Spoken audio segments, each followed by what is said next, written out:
Mr. Sergeant of Arms, invite the members into the chamber and close the doors. I hereby declare the House of Representatives of the 114th General Assembly of the State of Tennessee now in session. Will the members please stand? With the visitors in the gallery please stand and remain standing through the Pledge of Allegiance. Representative Vaughn will introduce the chaplain of the day. Representative Vaughn. Thank you, Mr. Speaker. And friends, I want y'all to meet another friend of mine who's all the way from Collierville, Tennessee. He is my assistant pastor, Sam Nichols. You know, we've been friends. 27 years. 27 years. During that time, he's baptized my two children after their profession of faith in Christ. He has helped me mourn the loss of my parents. He's also put me up to a couple of dangerous things. One day we were in Thailand and he said, hey, let's go buy some supplies and resupply this refugee camp in Myanmar. I think you're a big boy and you can handle yourself. And I thought, well, that's one thing. But the scariest thing he's ever done was ask me to lead a fourth grade Sunday school class. Amen. That was the biggest risk of all. But anyway, I want y'all to want Brother Sam to lead us in prayer, and then we'll say the pledge afterwards. Brother Sam. Thank you, Kevin. I know it's common to read scripture, but I'm going to do something different. I think the most powerful thing you can do is pray scripture. So I'm going to go to Colossians chapter 1, beginning in verse 9, and pray that for you. So with me. Father, we come right now and we praise you because you are the one true God, great, awesome, holy, all-powerful, all-knowing. We praise you, Jesus, because you are the King of kings and the Lord of lords. And Holy Spirit, we ask that you work today through these people. And I ask specifically, Lord, that you would fill them with the knowledge of your will. They are often presented agendas from other people, but your agenda is the most important. We pray that you would give them spiritual wisdom and understanding to know the ramifications and the implications of their decisions. And Lord, that how it might honor you in the decisions they make. Lord, we pray that they would walk in a manner worthy of you, not just a manner worthy of representing this body, but you, the perfect God, and they might please you in all respects. They're often presented ideals and thoughts where other people want to be pleased, but may they please you, because when they please you, this state will be blessed. May they bear fruit in every good work and increase in their relationship with you. Lord, may they be strengthened with your power, not working out of their own, so that they might be steadfast, patient, and joyful. Lord, we give you thanks, and we pray this in the name of Jesus, who is the image of the invisible God, the firstborn of all creation, who was before all things, and all things were held together. We pray this in his name. Amen. Representative Vaughn will lead us in Pledge of Allegiance. Attention, salute, pledge. I pledge allegiance to the flag of the United States of America and to the republic for which it stands, one nation, under God, indivisible, with liberty and justice for all.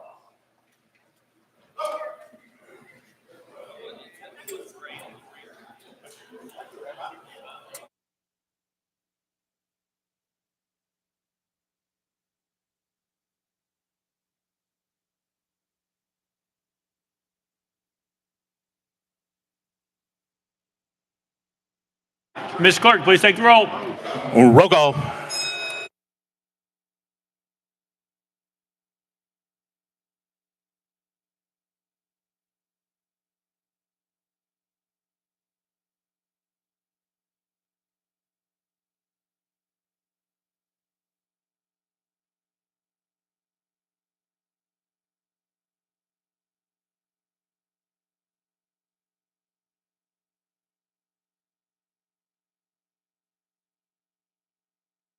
Mr. Clerk, please take the roll.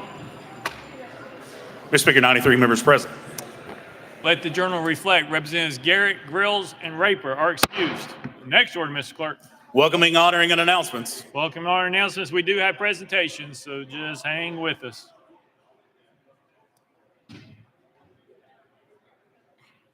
Representative White, you are recognized. Thank you, Mr. Speaker. I request the Sergeant at Arms escort our guests into the chamber. Mr. Sergeant of Arms, please escort the guests to the well.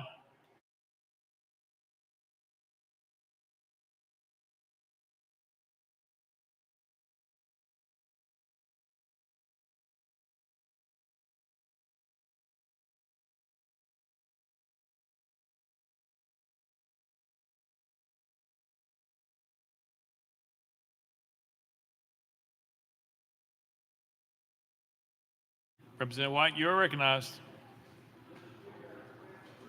The resolution. Mr. Clerk, please read the resolution. Senate Joint Resolution 192 by Chairman White and others, a resolution to recognize and honor Priscilla Presley. Whereas it is the privilege of the members of this General Assembly to recognize those Tennesseans who have made a lasting impact on the state through their extraordinary achievements, dedication, and leadership. And whereas one such individual is Priscilla Presley, whose unwavering commitment to preserving and promoting the legacy of Elvis Presley, Memphis music, and the state of Tennessee, and her various charitable endeavors can only be categorized as outstanding. And whereas Graceland was prepared for public opening with a $560,000 investment, which was recouped only 38 days after it opened in June 7th, 1982. In the years since, Graceland has attracted over 22 million guests to Memphis. Whereas Priscilla Presley continues to advocate for animal protection charities and serves as spokesperson for the Dream Foundation. She has given her time and support at the Tennessee Capitol for the expansion of exhibits and the education mission of the Smithsonian curated Memphis Rock and Roll Museum to relocate to prominent center stage in the historic Lansky building on the iconic Bill Street, further contributing to the preservation and future of Memphis's rich musical heritage. Now therefore be resolved by the Senate of the 114th General Assembly of the State of Tennessee, the House of Representatives concurring that more than 6 decades after Elvis Presley was honored with the governor's Colonel Aide de Camp Award, the highest civilian honor in the state of Tennessee in March 1961, we are pleased to honor Miss Priscilla Presley, another Tennessee treasure, upon her receipt of the Colonel Aide de Camp Award for outstanding contributions and unwavering dedication to preserving and promoting the legacy of Elvis Presley, Memphis music, and the state of Tennessee, and applaud her distinguished career in the entertainment industry as we recognize March as Women's History Month.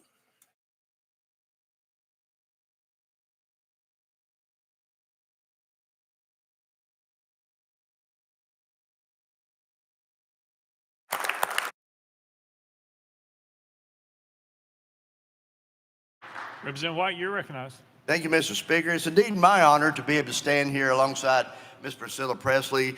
What a legend, what an honor to be here, and thank you for gracing us with your presence today and the Shelby County delegation. Y'all can come on up also, delegation, and anyone else really that, of course, Memphis has many, many great qualities, and having the legend of our own Elvis Presley and Miss Presley as part of that just makes things that much better. One of the reasons Miss Presley's here, I am pleased to stand with my Memphis and Shelby County colleagues in support of the Smithsonian Memphis Rock and Soul Project. We feel that this will be a significant landmark in preserving our rich music history, in addition to becoming an educational bridge to the students of Memphis and Shelby County to nurture and reveal undiscovered talent. This is a great investment to the revitalization of Bill Street Entertainment District, to the city of Memphis and Shelby County, and to the tourism, Tennessee tourism, and our entire community. It is a privilege and an honor for me to stand in support of this project with Miss Priscilla Presley and my colleagues today. Thank you so much for being here. Representative Miller, would you like to say a few words?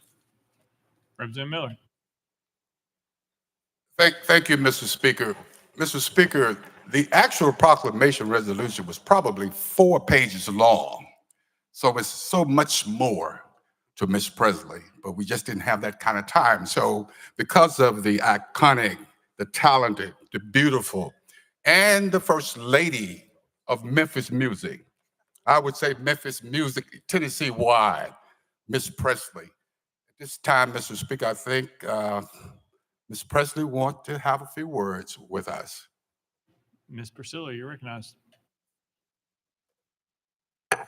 Lower this just a little bit. Thank you so much. Wow, I'm a little bit overwhelmed, to say the least. But Governor, ladies and gentlemen, and those of you who have skipped school, maybe, I'd like to thank you very much for inviting me here. Elvis started his speech with these words in the Capitol in 1961 when he received the Colonel Aide de Camp Award 64 years ago. I feel his presence with us today, truly. I've been very lucky to have a fulfilling acting career on television, silver screen, British stages. In 1982, I saved Graceland from being sold and opened the mansion and grounds to the public. When I was told it was going to be sold, I said that would never happen. And that's when I had to roll my sleeves up. Millions of international Fans have visited Graceland, and it has generated billions of dollars in tourism. My life's work has been to promote Elvis's legacy and support Memphis music. My father, Paul Beaulieu, was a colonel in the United States Air Force. So our family moved from base to base throughout my childhood. It was my father's commitment to the United States military that took us to Wiesbaden, Germany, where I met Elvis. Then it was Elvis who brought me to the great state of Tennessee. Memphis will always be my hometown. It is where Elvis and I lived our married life and had our little daughter. Most of my best friends live here in Memphis or are from Memphis. It's been my joy to promote Elvis and Memphis music across the globe for the past 50 years. One piece of the Tennessee puzzle we need to put in place is the Smithsonian Rock and Soul Museum on Beale Street. It has just been elected one of the top 10 music museums in the United States. Beale Street is the world-famous entertainment district of Memphis, which started in 1840s, which I was actually amazed when it's been that long. So Beale has been fundamental identity for the city of Memphis and its culture. One of my strongest memories of Elvis is spending time with him on Beale Street. I have worked hard with John Doyle, the executive director of the Smithsonian Rock and Soul Museum, to raise the funds to refurbish the historic building on Beale Street he has purchased. The renovation will house the Smithsonian Memphis Music Museum and the Memphis programming to students and provide performance space to musicians and staff offices. Beale is where Elvis, B.B. King, Jerry Lee Lewis, Booker T, the MGs, Rufus Thomas, and so many others, the great musicians of the South, practiced and perfected their art here. 126 Beale Street is the home of the Lansky brothers, clothiers to the king. Elvis went to Bernard Lansky to buy his clothes for every occasion. I still buy my clothes there too, by the way. With your support for John Doyle's Rock and Soul Museum on Beale Street, we will revitalize the History Entertainment Center of Memphis and save the site of Lansky Brothers.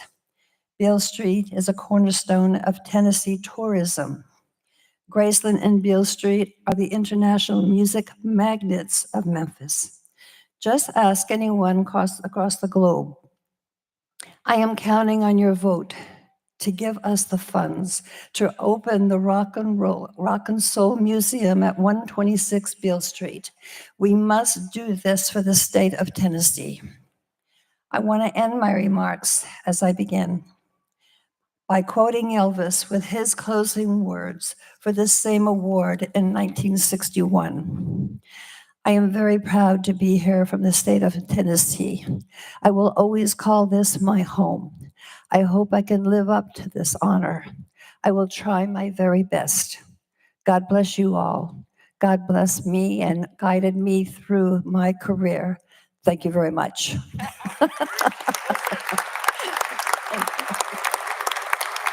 Thank you. Thank you.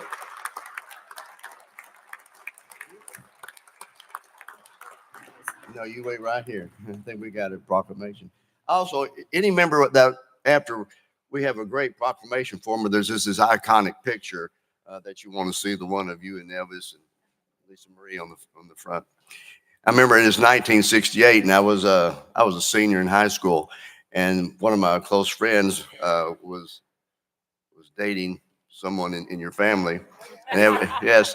And they called, said Lisa Marie was just born. So everybody has an Elvis story from back then. So Leader Camper, would you like to say anything or before we bring down the speaker? Thank you, Leader. Thank you, Mr. Speaker. Members, the early years of my life, I spent in Chicago for about 10 years. And my grandmother, who lived here in Memphis, used to send us Elvis records. We had every Elvis album. And we lived in very impoverished projects in south side of Chicago. And we were the only kids on the 12th floor rocking to Elvis. But it was a great moment in our life to remember him. And my brother became one of the best Elvis impersonators I've ever seen to this day. And there have been many of times when our community, right there where Graceland sits, has needed things in our community. And Mr. Soden and you all have always responded. There's never been a time when the community came and asked you to be at the table for something that you didn't do it. There's never been a time that the community where Graceland is and serves that they have not responded to things that our community needed. And I appreciate that about Elvis and what he brought to the table for that community. And I appreciate you for continuing his legacy. So thank you so much. And thank you, Mr. Speaker.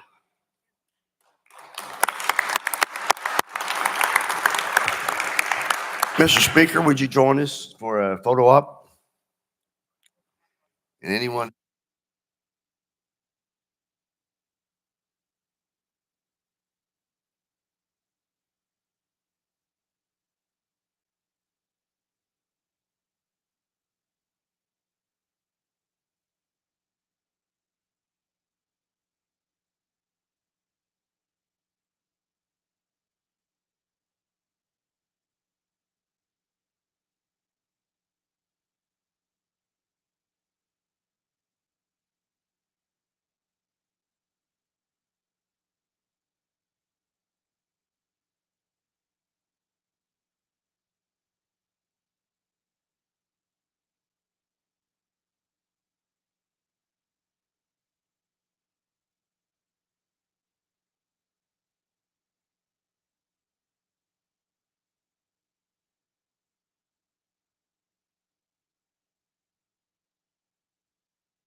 We are under welcome and honoring announcements. Chairman Howe, you're recognized. Thank you, Mr. Speaker. Members, if I could have your attention, please. Wednesday is Boys and Girls Club Day on the Hill. Somebody is delivering some Boys and Girls Club socks to your office, and they asked me to announce, please wear your socks on Wednesday to show your support for the Boys and Girls Club. Thank you, Mr. Speaker. Thank you. Representative Butler. Thank you, Mr. Speaker. I have a young page here, Wyatt Ashley. I'm not sure where he's at, but he's here somewhere. And I do want to mention that he was very relieved to know that he did not have to give a speech in order to be a page. So we would welcome him. And his grandparents are sitting up here in the gallery to the right. William and Amy Jones, if y'all would stand. Thank y'all. Representative Alexander. Thank you, Speaker. Representative Hicks and I would like to welcome our leadership from Johnson City. That would be John Hunter, our mayor, Kathy Ball, our city manager, and Keisha Shown. Welcome. We're glad you're here. Representative Hale. Thank you, Mr. Speaker. I would like to ask the members to help me welcome some 4-H'ers from Cannon County, DeKalb County, Smith County, and Jackson County. Welcome today. Thank you. Representative Slater. Thank you, Mr. Speaker. And I would like to welcome 4-H members from Trousdale County. We have 5 of them in the house today, along with 3 of their sponsors. And then also happy to have a page today from Trousdale County as well, Seth Hayes. And so if you would help me welcome these to our house today. Thank you. Thank you. Representative Brooks. Thank you, Mr. Speaker. I would like to wish my son, who is in the gallery, straight A student at Belmont University. I want to say happy birthday. Stand up so we can see you.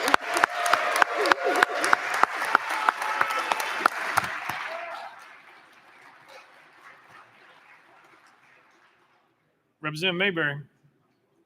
Thank you, Mr. Speaker. I too have a page here. A better looking young man than myself up here. His name's Avery Mayberry. He's my 9-year-old son. And since the day I was elected, he's asked me to page, and it's spring break, and he's here today. So members, if you could welcome him. Representative Martin of Carroll. Thank you, Mr. Speaker. I also have 2 pages with me in the back. Mr. Matthew and Aiden Pinsley, 4th and 7th graders at Innsworth School here in Nashville. Please welcome them to the floor. Representative Farmer. Thank you, Mr. Speaker. Members, I also have a page here today. Victoria Woods, I believe I saw her walking up there. She decided to join us today for her day out of school, and some of you may know her mother, Rebecca, is up there as well. So let's welcome Victoria for being here today. Thank you. Representative McKenzie. Thank you, Mr. Speaker. I'd like to honor my intern. I guess he's been waiting all year for me to honor him, but he has the awesome responsibility of being the middle child of triplets. His mother and father, Andre and Angela Nelson, are here, but I'd like to recognize my intern, Alex Nelson, who's a senior at UT Martin.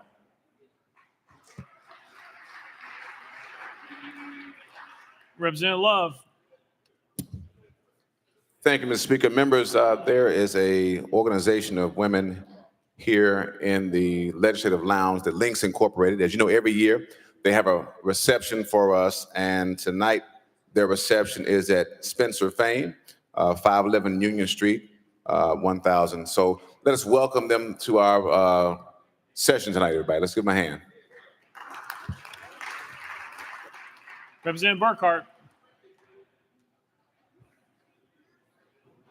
Thank you, Mr. Speaker. I too have a delegation of 4-H'ers from Montgomery County, and we appreciate them being with us today.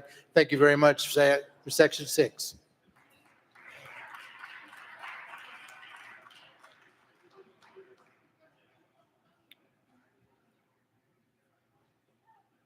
Representative Doggett. Thank you, Mr. Speaker. I have 2 things here. A, want to congratulate the Richland Lady Raiders basketball team on their win Saturday night. The first time since 1993, they'll be heading back to the state tournament in Murfreesboro. So if you will, help me congratulate them. Thank you. And the second thing is, 2 weeks ago, our good friend, Mr. Chairman Doc Kumar, asked to borrow my blue jacket. And even though it was a little large on him, I asked him to return the favor. So he sent me this tie to wear this week. But I just can't make this work. But thank you. that a clip on? Representative Bolso. Thank you, Mr. Speaker. We are fortunate to have today one of our great county commissioners from Williamson County in the West Gallery from District 5, Mary Smith. Please make her feel welcome.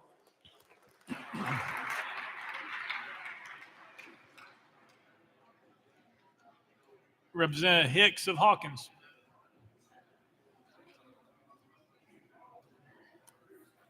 Thank you, Mr. Speaker. And members, I would like to first recognize my intern, Ms. Catherine Katie Collins. And with her, standing up here in the gallery, is her family.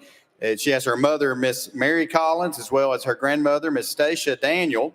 And they are constituents of Representative Barrett. So we want to welcome them to the session today. Thank you all for being here.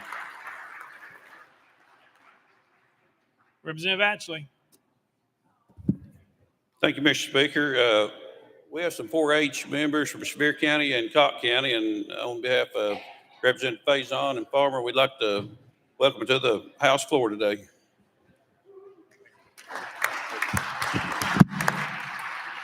Leader Lambert. Thank you, Mr. Speaker. And like Representative Slater and Representative Garrett, we would like to welcome here Sumner County 4-H. I don't know if they're in the gallery right now or outside, but we just want to welcome them to the chamber. Members, make them feel welcome. And I will tell you, if you see any of these green jackets this week or a little clover on the lapel pin, please reach your hand out. Make those kids welcome down here. Many of us were in 4-H when we were younger, and it helped make us who we are today. So Sumner County 4-H, make them feel welcome. Representative Hardaway. Thank you, Speaker. Follow up to the presentation. Two of the folks that accompanied Priscilla Presley are up in the gallery.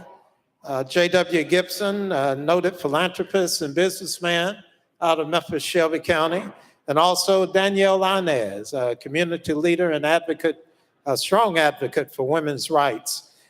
That's one, and I have another set. The National Association for Real Estate Brokers, NAREA, is represented today by Reginald Harris, the current president, and also Wanda McGowan and Shanita, missing your last name, but she's up there too. Those are the past presidents and the head of the Women's Council for NAREA, the oldest trade association.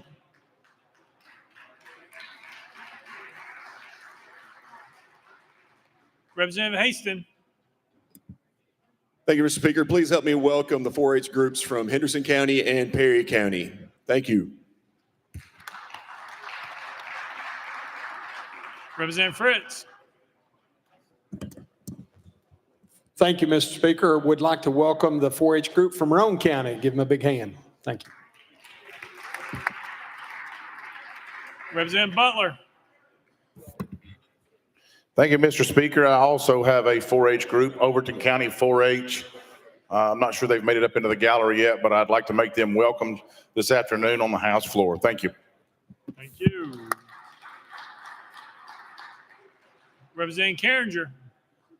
Thank you, Mr. Speaker. I just want to take a moment to say happy birthday to a longtime friend and constituent of mine, David Sharp, who is retired from Home Federal Bank.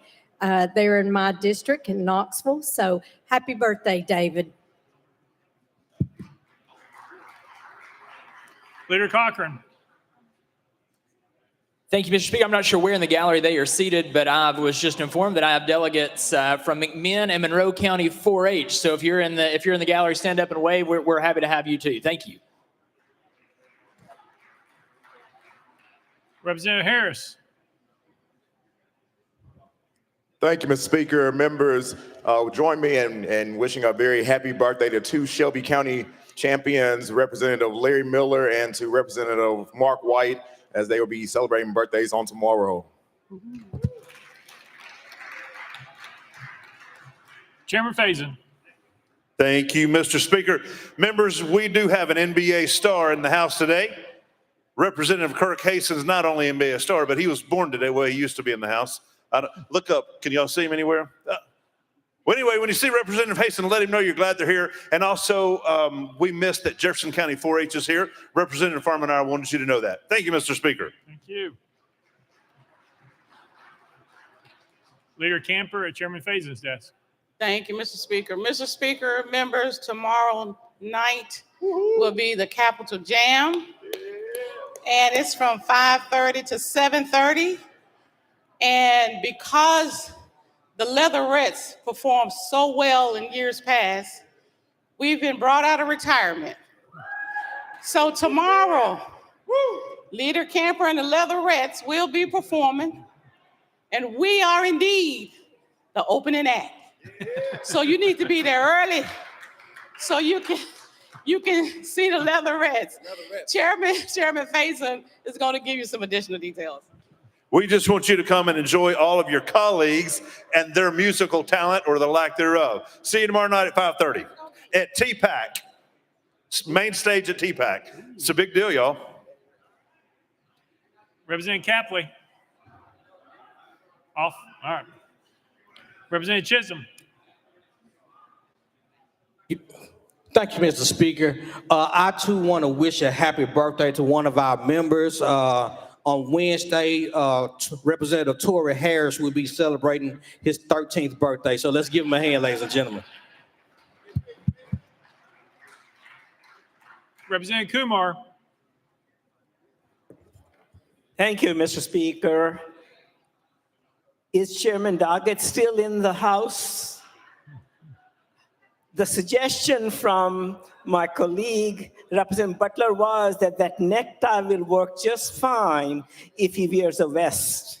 Thank you.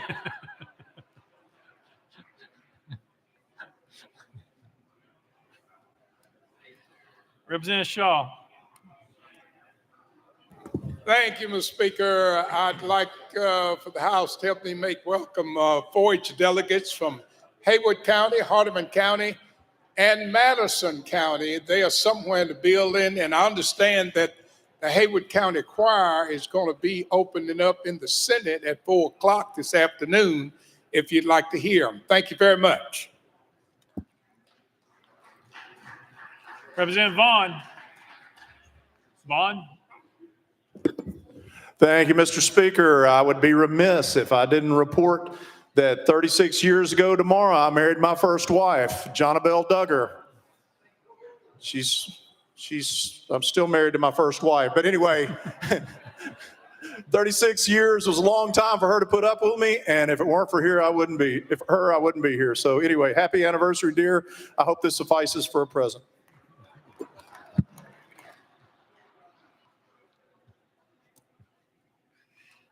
Representative Howe. Thank you, Mr. Speaker. Members, please help me welcome the Meigs County 4-H in our gallery. I'm not sure which side they're on, but if you'll wait, there they are up here. Please make them welcome from Meigs County. Representative Barrett. Thank you, Mr. Speaker. I also have a 4-H delegation here from Dixon County and Hickman County. And also, while I'm standing, want to wish both the Cougars and the Bulldogs good luck tonight in the basketball playoffs. Oh, Representative Sherrill. Thank you, Mr. Speaker. Just a quick announcement to remind you about this coming Wednesday. The Warren County Chamber of Commerce will be having Bologna Day, and some people call it Tennessee round steak, but it's good. Thank you. Thank you. Anyone else under welcoming, honoring, and announcements? Representative Towns.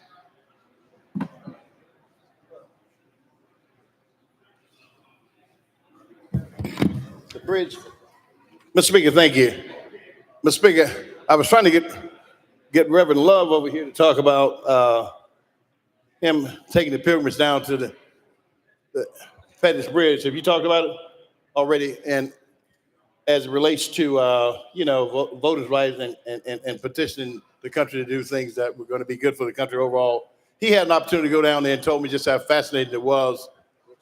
And Brooks did also, and Salinas. All of them went down there. It's part of the history, but I saw part of it on television. Real thing, they wouldn't let me ride with them. So I want Reverend Love to just talk a little bit about that, if you don't mind, please. You got 19. Representative Love, you're recognized. Thank you, Speaker. As we discussed last week, we certainly want to acknowledge the work that was done from Selma to Montgomery as John Lewis and Dr. Martin Luther King Jr. and others fought for voting rights in the country, and we still would like to press forward to make sure the work is not undone. Thank you.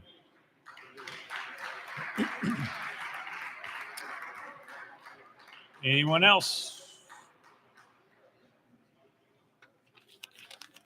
Next order, Mr. Clerk. Introduction of resolutions. Leader Lambert, you're recognized. Thank you, Mr. Speaker. That all resolutions properly filed be introduced pursuant to Rule number 17 and placed on the consent calendar, referred to the appropriate standing committee. The objection so ordered. Next order, Mr. Clerk. Senate Joint Resolutions congratulatory and memorializing. Leader Lambert, you're recognized. Thank you, Mr. Speaker. That all Senate joint resolutions congratulatory and memorializing in line of that has to be placed on the consent calendar pursuant to Rule number 17. The objection so ordered. Next order, Mr. Clerk. Resolutions lying over. Leader Lambert, you're recognized. Thank you, Mr. Speaker. That all resolutions lying over be referred to the appropriate standing committee. The objection so ordered. Next order, Mr. Clerk. Introduction of bills. Leader Lambert, you're recognized. Thank you, Mr. Speaker. That House Bill 1424 be introduced and passed on first consideration. The objection so ordered. Next order, Mr. Clerk. Senate bills on first consideration. Leader Lambert, you're recognized. Thank you, Mr. Speaker. That Senate bills 27, 246, 319, 480, 540, 569, 694, 955, 1018, 1019, 1272, and 1284 transmitted by the Senate be held on the desk pending third consideration of the companion House bills. The objection so ordered. Next order, Mr. Clerk. Senate bills on second consideration. House bills on second consideration. Leader Lambert, you're recognized. Thank you, Mr. Speaker. That House bills 1418 through 1423 be passed on second consideration to be held on the desk or referred to the appropriate standing committee. The objection so ordered. Next order, Mr. Clerk. Petitions and memorials, reports from standing committees, reports from select committees, calendars. Mr. Speaker, the House has a consent calendar. Chair Lady Moody, you are recognized. Thank you, Mr. Speaker. I move passage of the consent calendar on third and final consideration in keeping with Rule 50.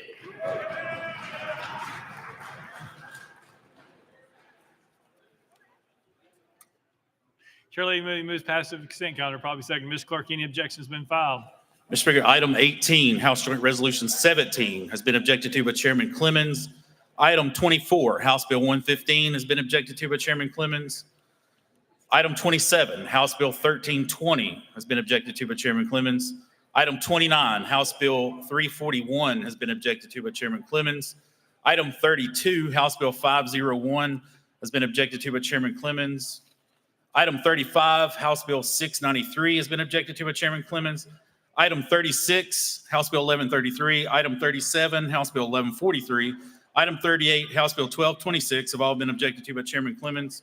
And finally, Mr. Speaker, item 90, House Joint Resolution 309 has been objected to by Chairman Clemens. Anyone seeking recognition on the consent calendar? Seeing none, we're voting on the consent calendar. All members in favor vote aye when the bell rings. Those opposed vote no. Has every member voted? Does any member wish to change your vote?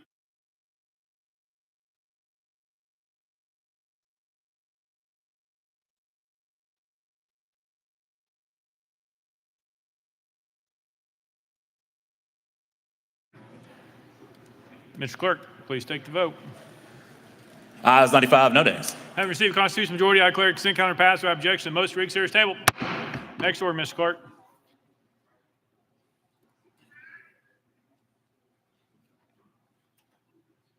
Mr. Speaker, the House has a regular calendar. Call up first bill, Mr. Clerk. House Bill 22 by Representative Davis and others related to public meetings. Representative Davis, you are recognized. Thank you, Mr. Speaker. I move passage of House Bill 22 on third and final consideration. Representative Davis moves passage. Probably second. Mr. Clerk, call up first amendment. House State and Local Government Committee Amendment number 1. Chairman Crawford, you are recognized. Thank you, Mr. Speaker. This amendment rewrites the bill. I move to adopt and defer to the sponsor for further explanation. Chairman Crawford moves adoption of committee amendment number 1. Probably seconded. Any discussion on the amendment? Seeing none. All those in favor of amendment number 1 say aye, aye. All those opposed say no. The ayes have it. Adopted. Next amendment, Ms. Clerk. Mr. Speaker, no further amendments. Representative Davis, you're recognized. Thank you, Mr. Speaker. So in 2023, this body codified a public comment. And in that public act, we confirmed that any matters that were germane items on the agenda for that governing body would be able for the public to comment on. With this legislation, I'm asking that we expand that to items not just that are limited to the agenda, but to items that are germane to that governing body. The locals will still have control, and I am not changing any of the restrictions that are in place. They have the flexibility and the discretion to determine the number of speakers, the amount of time that they speak, how they sign up, what that process looks like, as long as those individuals are allowed to speak to any sort of issue that falls under the purview of that governing body. I know I have 4 minutes, and I hope that if I go a little bit longer that you give me a little grace and somebody will ask me to extend my story. I know a lot of times people will give an example of a story, of something that's pertinent to them or to their constituency, but many of you probably don't know my story and why I'm here. My husband and I, we hadn't been married too long, and he got transferred to New Orleans. And I had a 6-month-old baby at the time. And with the job that he took, he was gone during the week. I got pregnant again with my second child. And when he was about 6 months, I started to notice that he was having very serious health issues. He wasn't developing normally like other children. At about 6 months, they start sitting up, right? Well, he kept falling over, and then his pupils would get really big. And as a mother, obviously you can't communicate with your child, so you memorize everything that they do, all of their behaviors, all those little idiosyncrasies, so you can tell, okay, they're hungry or they're tired, all of those things to take care of their needs. And so I was familiar with my older son. I worked in childcare for quite some time, so I understood kind of what normal looked like, and he didn't. I kept taking him to the doctor. They'd say, oh, he's got an ear infection. Oh, maybe this. And they never could really diagnose or figure out what was wrong with him. Then when he was about 1, my husband had flown back to Knoxville. His grandmother had passed away, so he was in Knoxville at her funeral. And my son was crying in the middle of the night, and I went back there to him, and he was blue. His crib was soaked.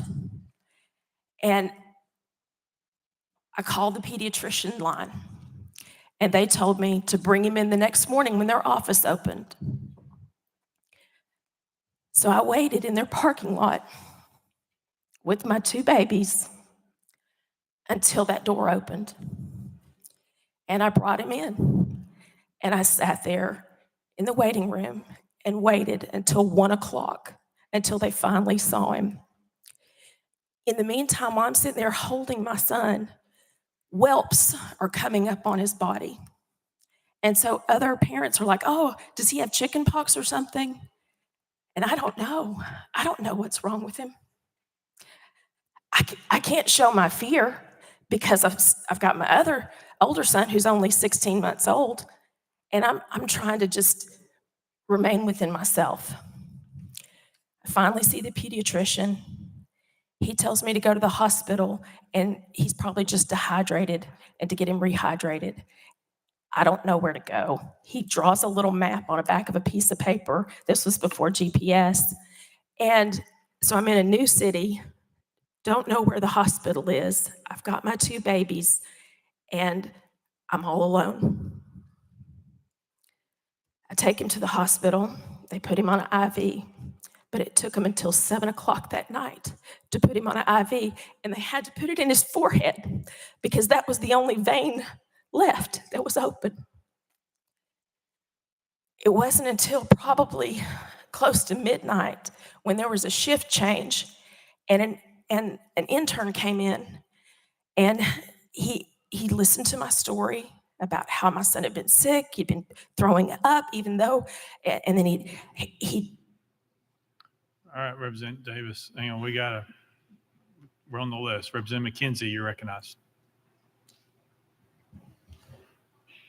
Thank you, Mr. Speaker.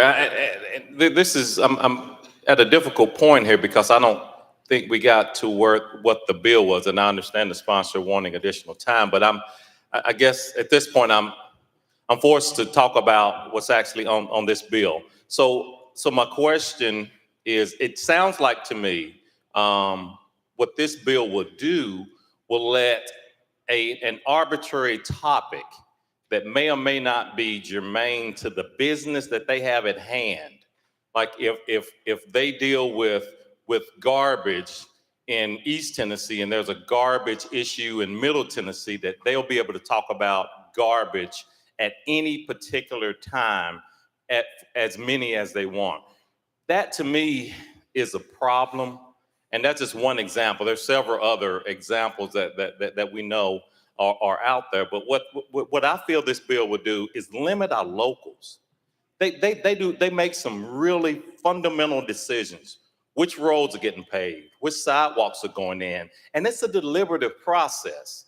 And then they have time for public. Every entity has a opportunity for the public to come and talk about whatever. But to be able to talk about it throughout the meeting could be extremely disruptive and really end up hurting our open meeting process and the way we deal deliberatively with our issues. So could you explain what about the laws that we have on the book now, as you said, allow for public comment, but to allow for our cities and our counties and other municipalities, our school boards, to be able to do their process and then hear these, I don't want to call them fringe issues, but issues that might be peripherally concerning what they're dealing with today. You know, as you know, there's time to talk about budgets. There's time to talk about capital improvements. There's time to talk about, you know, the nonprofits. So as they manage their year, this bill, in my opinion, would be a huge disruption to that process. So I'm trying to understand why this bill is before us when we already have an ability for the public to talk about what they want, but it allows the city councils and the county commissions and the school boards of the like to set that. Yeah, Ms. Clerk, can you pause 1 second? I don't want you, we got to get the bill before us. Representative Davis, will you renew your motion, please? Yes, Mr. Speaker, I renew my motion. Representative Davis renews her motion. All right, Ms. Clerk, start the clock. Representative Davis, you're recognized. Thank you, Mr. Speaker. Would you like for me to answer that question first or finish my story? Representative McKenzie.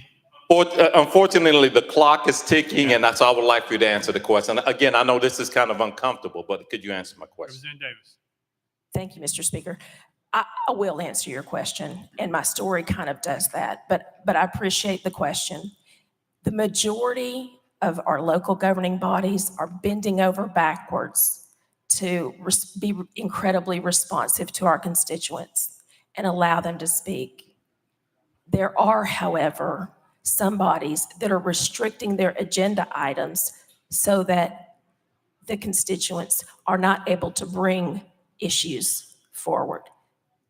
So if there is maybe something specific to a budget request or a nonprofit that you want to speak to, and it's not specifically listed on that agenda, you can't address your government. And that's our First Amendment right, is to address our government and to petition them. Also, sometimes logistically, you're not able to attend that meeting for whatever reason. Maybe you have reached out to the chairperson. Maybe you've reached out to your county commissioner. Maybe you've reached out to your school board member, and you've gone through every avenue possible.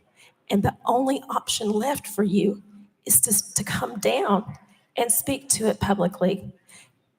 The way the statute reads is it says items on the agenda. It does not open it up for items that fall under that purview of that governing body.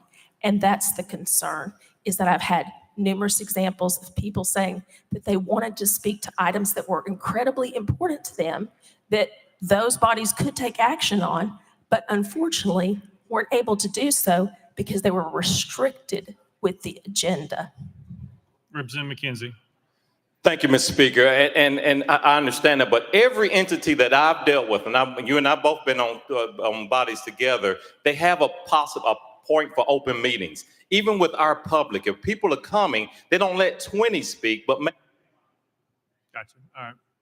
Representative Hardaway, you're recognized. Thank you, Speaker. Sponsor, would you be kind enough to continue your story? Representative Davis. Thank you, Representative. I appreciate that. So when that intern came and listened to me, he actually stopped and listened to what I was saying about my son. And he asked me a question that would change my life. He said, well, what is his blood sugar? I didn't even know what that meant. I said, I don't know. I don't know what that means. So he went back and looked where they triaged my son. And instantaneously, they came in and changed his IV bag. That's when I knew there was a real problem. They took him down to ICU and said, we're going to have to watch him overnight. I couldn't go in to see my son. I had to wait. They had an endocrinologist come and evaluate my son. And he went and met with me and said, you have a sick little boy. And then he left. That was the only thing he told me. We sat down and he said, you have a sick little boy. And it wasn't until he walked away that I realized he didn't tell me that to tell me that he was sick. He told me that to prepare me for his death, that they didn't think he was going to live through the night. So I have to call my husband and tell him that he needs to fly back here immediately.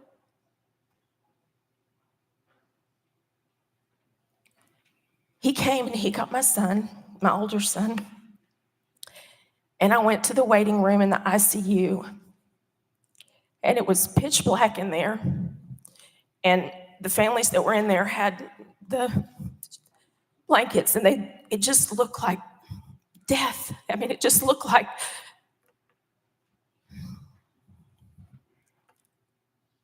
I felt so alone. And the only thing I knew to do was to pray. I prayed that my father would give my son back to me, that I would get to keep my little boy. I had to wait until the nurse's shift changed in order to go see him. That happened at like 6 a.m. I went in there, and here's this little tiny body in that big, huge bed, and they had tubes and wires and everything. And he wasn't there. And I just held his hand and I prayed and I prayed. And I said, God, please give me my son. And they made me leave. And then later that afternoon, they said, he's awake.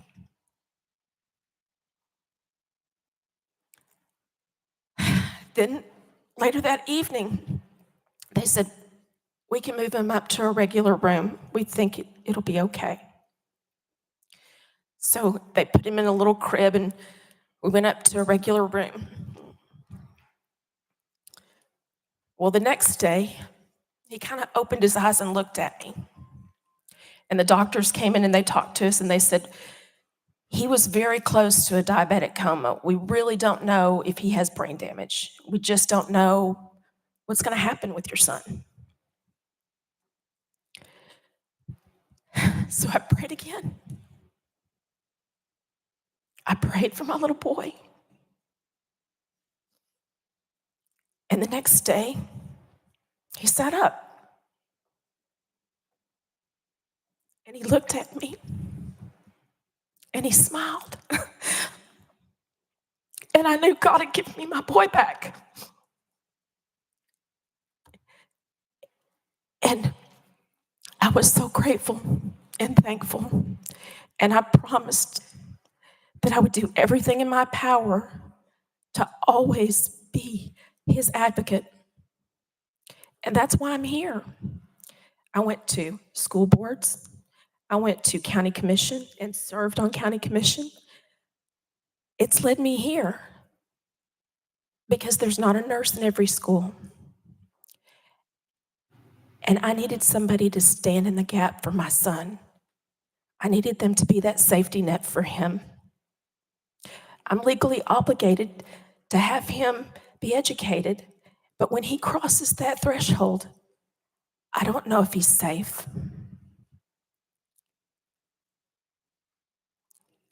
I went to our school board, and in most instances, the chair sets the agenda. My school board representative was the chair. He didn't want to hear from me about how there's not enough nurses in the schools. He didn't want to hear from me about dollars being allocated to have a medical professional in that setting. That's the problem. That was yesterday. That's been 2 decades that I've been fighting for this. And there are people that do come to our board meetings or come to our county commission meetings or our city council meetings, and they come again and again and again. And that's because they're not being heard. And if we tell them we don't have 2 minutes to listen to you, but yet I want your vote. I don't have 3 minutes to listen to your concerns, but I want your vote. I want your campaign donation. That, to me, absolutely violates the first principles that our country was founded on.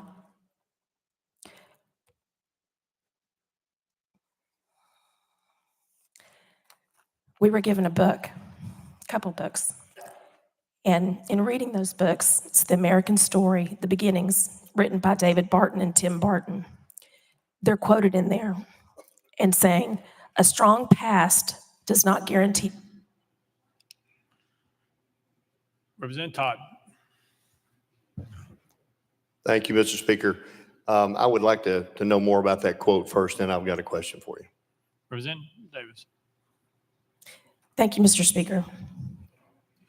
A strong past does not guarantee a strong future, and every nation in history that abandoned the principles that brought it to successful fall to a place from which it'll never fully recover.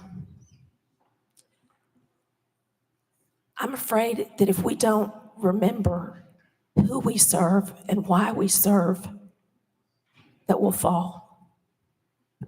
Representative Todd. Thank you. And you just practically summed up exactly what I was going to say. We each have to remember why we're here. We have to remember, according to our Constitution, our contract with each other, who's in charge. It's the people that are in charge. And unfortunately, we do have entities in this state that we have given a lot of authority to under state law that take advantage of that, and they don't want to hear from their constituents. And I'm all with you in doing everything we can to not only increase their ability to speak, but also the notice that they get. We have a very minimum notice right now that is actually set by court that I would love to see changed. 48 hours has somehow magically appeared as the standard. And if anybody in this room thinks that 48 hours is enough notice for your utility board or your local city council or county commission to give notice of what their business is going to be to their constituents, I can't take off work that quickly. Most people can't.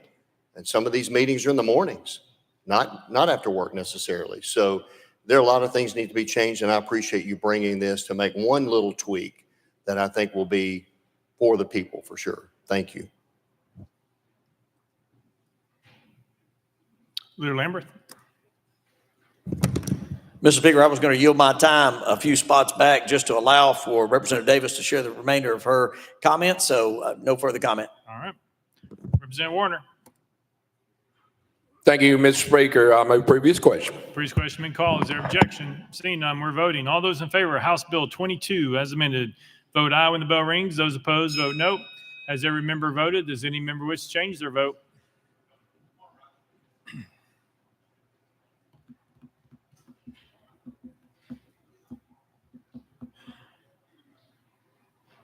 Mr. Clerk, please take the vote. Aye, 60, 30 nays, two present, not voting. House Bill 22, having received a constitutional majority, hereby declare passed without objection. The motion to reconsider is tabled. File next bill, Mr. Clerk. House Bill 23 by Representative Davis relative to election districts. Representative Davis, you are recognized. Thank you, Mr. Speaker. I move passage of House Bill 23 on third and final consideration. Representative Davis moves passage. This bill is seconded. Mr. Clerk, any amendment's been filed? House State and Local Government Committee Amendment number 1. Chairman Crawford, you're recognized. Thank you, Mr. Speaker. This amendment rewrites the bill. I move to adopt and defer to the sponsor for further explanation. Chairman Crawford moves adoption of committee amendment number 1. Probably seconded. Any discussion on the amendment? Seeing none. All those in favor of amendment number 1 say aye. Aye. All those opposed say no. The ayes have it. You adopted the next amendment, Mr. Clerk. Mr. Speaker, no further amendments. Representative Davis, you're recognized. Thank you, Mr. Speaker. I renew my motion. Let me explain the bill. I won't cry on this one, I hope. But essentially, this piece of legislation is a definition of a district. So in terms of when we are writing any sort of election of candidates or redistricting purposes for the geographical area, various places use different terminology, such as ward, precinct, district. This just clarifies what that definition means, that a district encompasses all that terminology. And I renew my motion. Representative Davis renews her motion. Any discussion on the bill? Representative McKenzie, you're recognized. Thank you, Mr. Speaker. Is this a direct attempt to circumvent what the city of Knoxville did during the last election cycle with their amendment? Representative Davis. No. Representative McKenzie. Isn't it in fact the amendment 2 that the city of Knoxville had last year changed districts to another nomenclature to try to counter the bill that you passed on last year, which changed the way the city of Knoxville and city of Morristown elect their city council? Representative Davis.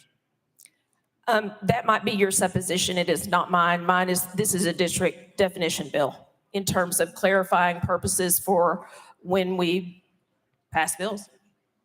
Representative McKenzie. I've not gotten anyone that says that I want my ward to be a district or my district to be a region. Dare I say, I don't think anyone has prior to this amendment coming on the city of Knoxville's agenda. Are you in support of local control? Representative Davis. This bill is a definition of a district in terms of when we pass legislation. Representative McKenzie. Thank you, Mr. Speaker. This is an attempt to circumvent local control. I'm a true believer that governance works best when it's done the closest it can get from the people. And as in the last bill, they need to be able to have a say in what they do. This bill comes months after the city of Knoxville had an amendment where they changed districts to regions, and now we're trying to do away with region. With no one having their constituents come and say, I hate my district being called a district or my region being called a region. This bill puts more gunk in the swamp. We're going to have to change all the paperwork statewide, all of the charter kind of things that call things regions or call things district because you want a singular name for a very, very diverse state. We have a huge agriculture area and they like things a certain way. We have our urban cores and they like things a certain way, and it's worked for hundreds of years. So why today are we bringing this bill to undo what our forefathers, who did a great job carving out our state and our regions, why are we bringing this bill today on the heels of an election which actually went against the people that wanted to change it to a region? Why bring this bill, this General Assembly, on the heels of this? Representative Davis. I renew my motion. Representative McKenzie. Thank you, Mr. Chair. Thank you, Mr. Speaker. I think that speaks volumes. And I'm not being harsh or anything, but the city of Knoxville is an important place in our state. They do great work. They're a thriving economy. They're a growing economy. And you know what? They got a pretty good city council. Knox County Commission, which you and I served on, is a pretty good body. They do great work. They own what is given to them. But when we come in at the 11th hour and try to sideswipe things here at the state because we don't agree with it, that's not the American way. That's not a republic. As we talked about, we are a republic. We elect our people to represent us, and we let them control. You and I represent 70,000 people. They represent the city of Knoxville about 30,000 people. Why don't we let them decide? Why don't we let the voters decide? This was a voter bill. This went to the voters. Why are we trying to usurp local control and voter input? As I said this time, that amendment failed. Congratulations. It was a failed amendment, but we're still stomping on folks and trying to control our local municipalities. And to have no comment on it says a lot. It says that this is not a good thing for us to do. This is not the time for it. We need to start empowering our local people who are doing a great job. Thank you, Mr. Speaker. Representative Davis. Thank you, Mr. Speaker. I don't know if you had the opportunity to look at the fiscal note, but the fiscal note is not significant. And that is because all this bill is a definition of a district. It has nothing to do with any of the things that you're speaking to. Representative Rudd. Thank you, Mr. Speaker. Representative, I want to thank you for bringing the bill. You know, we often pass legislation over the years here that doesn't properly define different things in state law, so it's left it up to interpretation. And this is a cleanup bill that you're defining what district is, which is something that should have been done in the past. So thank you for clarifying that so it won't be confusing to locals or to the state. Thank you. Representative Davis. I renew my motion. All right. Representative Powers.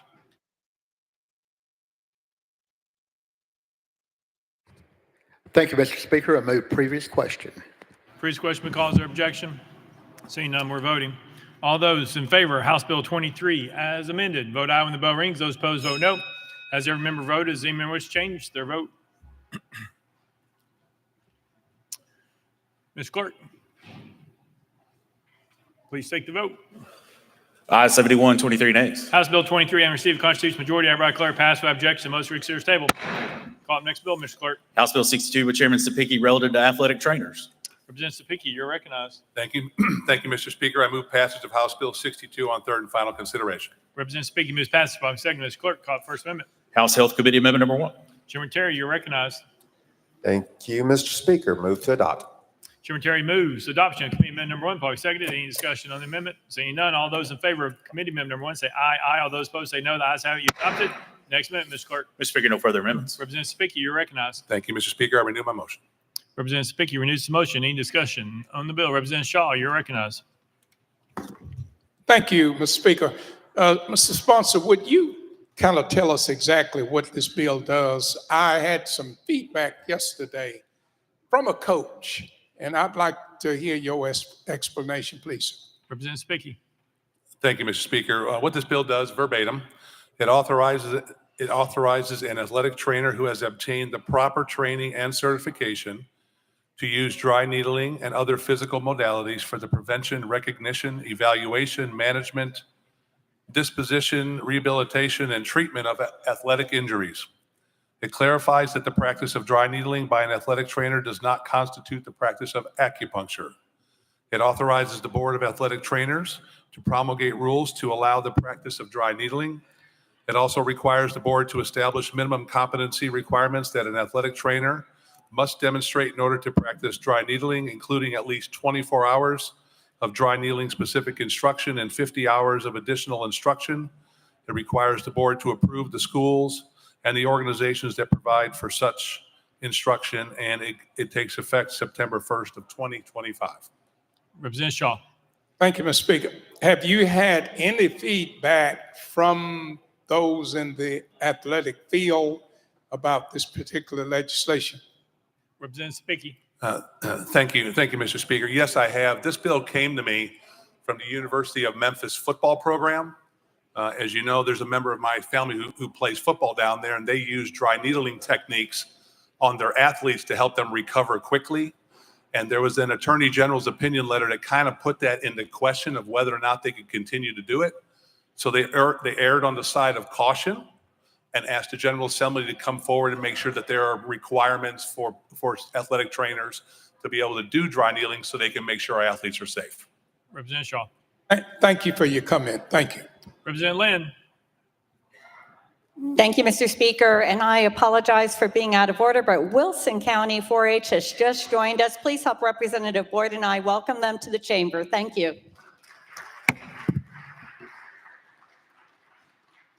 Representative Vaughn. Thank you, Mr. Speaker. I'd like to move previous question. Previous question been called. Any objection? Seeing none, we're voting. All those in favor, House Bill 62 as amended, vote aye when the bell rings. Those opposed, vote no. As every member voted, does any member wish to change their vote?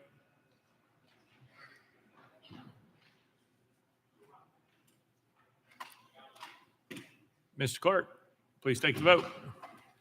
Ayes 93, 2 nays. House Bill 62, and received constitutional majority, hereby declare passed without objection. Most for serious table. Call the next bill, Mr. Clerk. House Bill 96 by Representative Davis, relative to investigations by the Attorney General and Reporter. Mr. Speaker, the Senate bill's on the desk. Representative Davis, you're recognized. Thank you, Mr. Speaker. I move to substitute and conform to Senate Bill 19. Representative Davis moves substitute and conform to Senate Bill 19 without objection. So ordered. Representative Davis, you're recognized. Thank you, Mr. Speaker. I move passage of Senate Bill 19 on third and final consideration. Representative Davis moves passage of Senate Bill 19 on third and final consideration. Probably second. Mr. Clerk, call the First Amendment. Mr. Speaker, no amendments filed. Representative Davis, you're recognized. Thank you, Mr. Speaker. This bill is just simply some cleanup language to some legislation that we passed for the Attorney General's office last year with regard to nepotism, and I renew my motion. Representative Davis renews her motion. Any discussion on the bill? Chairman Clemens. Thank you, Mr. Speaker. Looking at this piece of legislation, the Attorney General has to receive information sufficient to constitute probable cause before conducting an investigation. Who is the check on whether or not there is probable cause and what is sufficient to constitute probable cause? Representative Davis. That's not germane to the legislation that I'm bringing forward.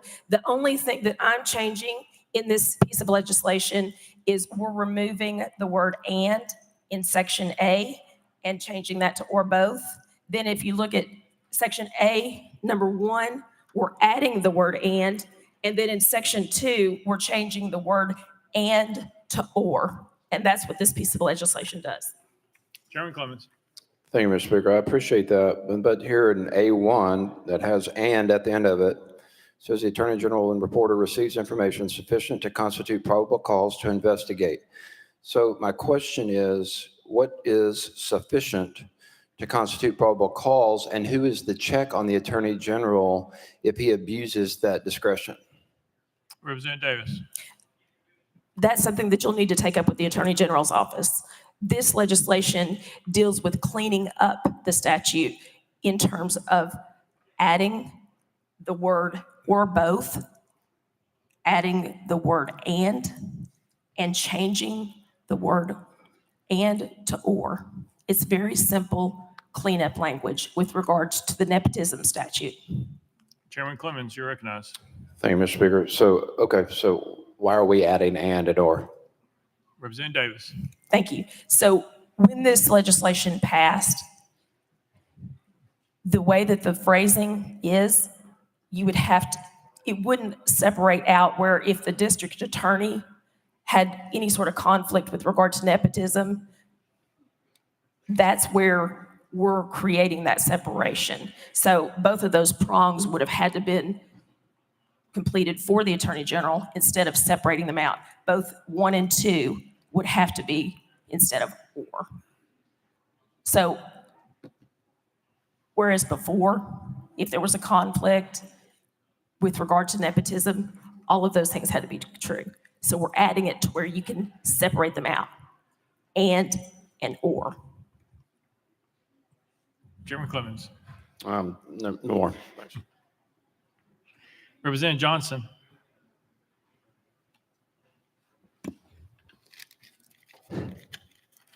I don't think it's fair to call this a cleanup bill.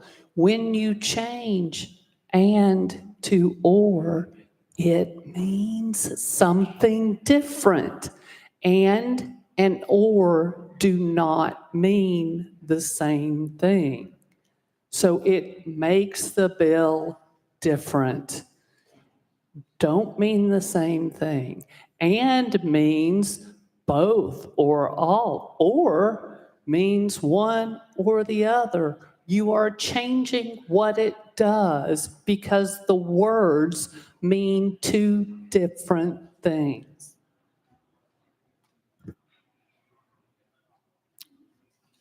Representative Davis. I renew my motion. Representative McCalman, you're recognized. Thank you, Mr. Speaker. I move previous question. Previous question has been called. Is there objection? Seeing none, we're voting. All those in favor of Senate Bill 19, vote aye when the bell rings. Those opposed, vote no. Has every member voted? Does any member wish to change their vote? Zachary, aye. Sapicki, aye.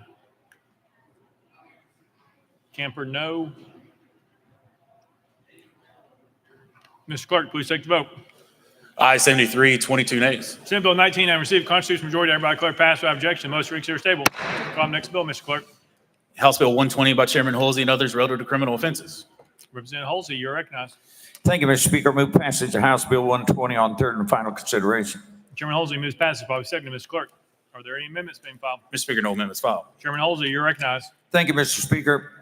House Bill 120 deals with an issue where the Department of Safety has a unit called a Division of Protective Services. And it's their job to guard or escort or protect certain individuals that deemed necessary by the Commissioner of Safety. This bill says that if you block this unit or these people trying to escort a person or guard a person, and you prevent their egress or ingress to or from, that you're guilty of a misdemeanor, Class A misdemeanor.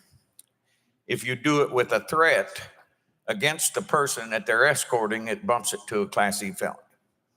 And that's what the bill does. I renew my motion. Chairman Halsey renews his motion. Any discussion on the bill? Representative Farmer, you're recognized. Thank you, Mr. Speaker, and thank you, Chairman Halsey, for bringing this. Just a couple things I wanted to ask from some questions that arose in committee. Isn't it true that this would require an intentional act, someone intentionally blocking the ingress and egress of the governor, staff? It could be a member that has some protection here. It could be any one of us. Is that your understanding of this bill? Chairman Halsey. Thank you, Mr. Speaker. That's exactly the wording in the bill. That you intentionally impede or obstruct. Yes. It requires knowingly and doing it on purpose. Representative Farmer. And thank you. Just one more follow-up question. So is it the intent of your legislation to have an innocent bystander standing and watching arrested or treated a certain way? It's only entails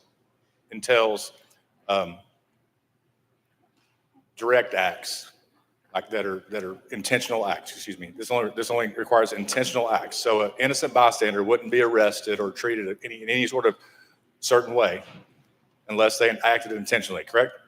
Chairman Halsey. That is correct. Representative Farmer. That's all I have. Thank you. Representative Jones of Davison.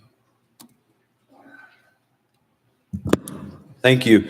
To the sponsor, can you describe, because I think we were kind of told some confusing information. Can you name the 3 people who are protected by the Executive Protection Unit right now currently? Can you tell us who those people are? Chairman Halsey. Thank you, Mr. Speaker. I do not know. Representative Jones. It's the governor, the lieutenant governor, and the speaker.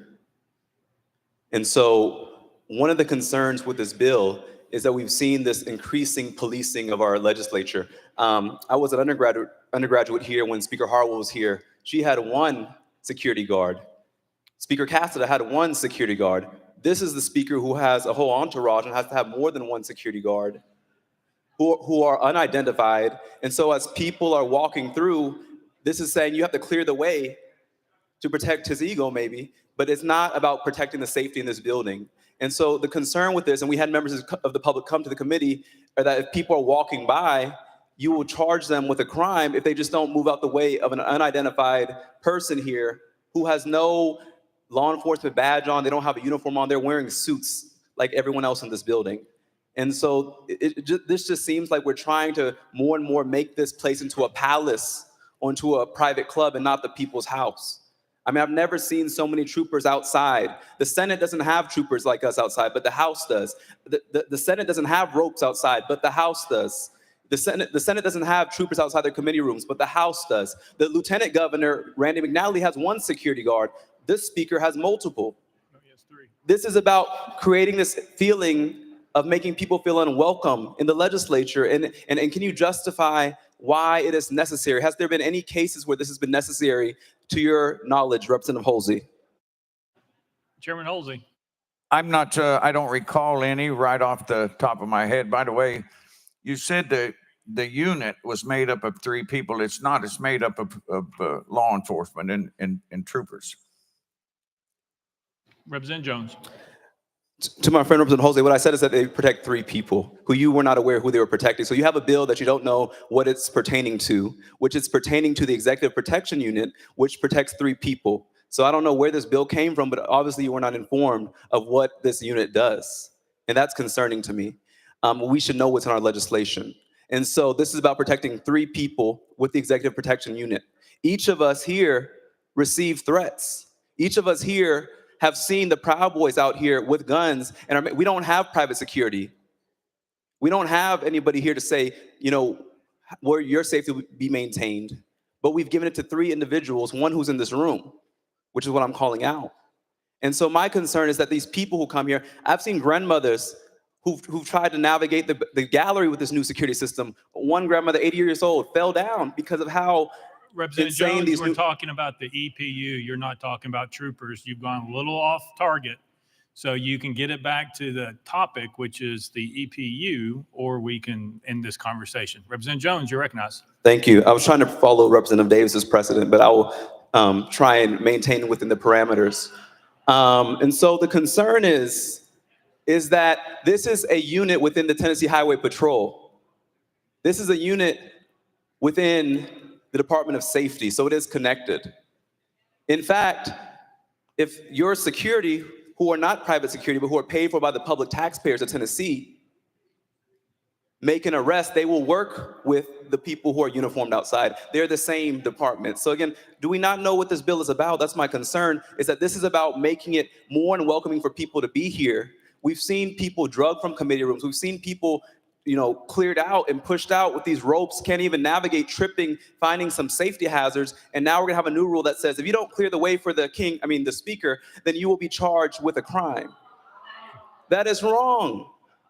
It is no justification. It's unnecessary. And if you're talking about safety, think about how unsafe this building is for members. Every time your friends come up here and are talking about, you know, they want to attack immigrants, when they want to attack people of color, when they come out here and march.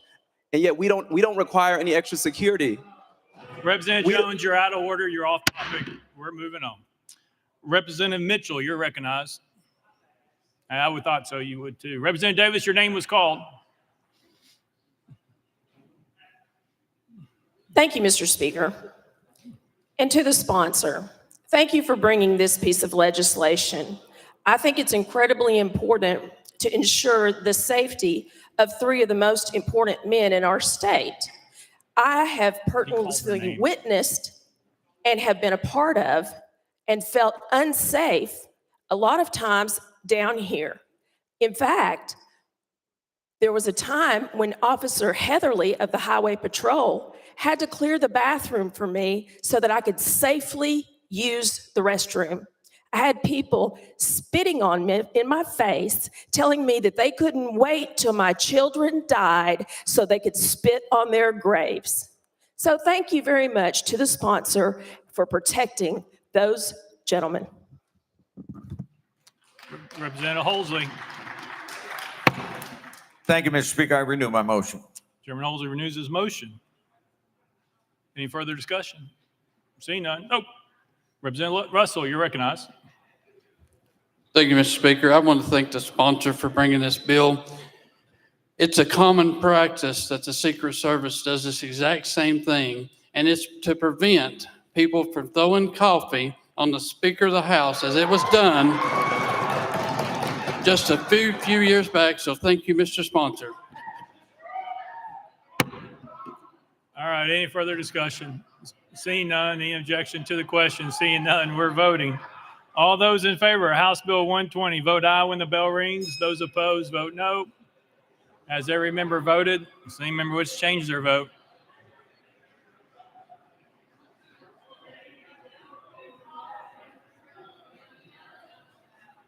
Mr. Clerk, please take the vote. Aye, 73, 20 nays. House Bill 120, having received a constitutional majority, hereby declare passed without objection. The motion reconsider is tabled. Call the next bill, Mr. Clerk. House Bill 155 by Chairman Hill and others relative to desk. Mr. Speaker, the Senate bill is on the desk.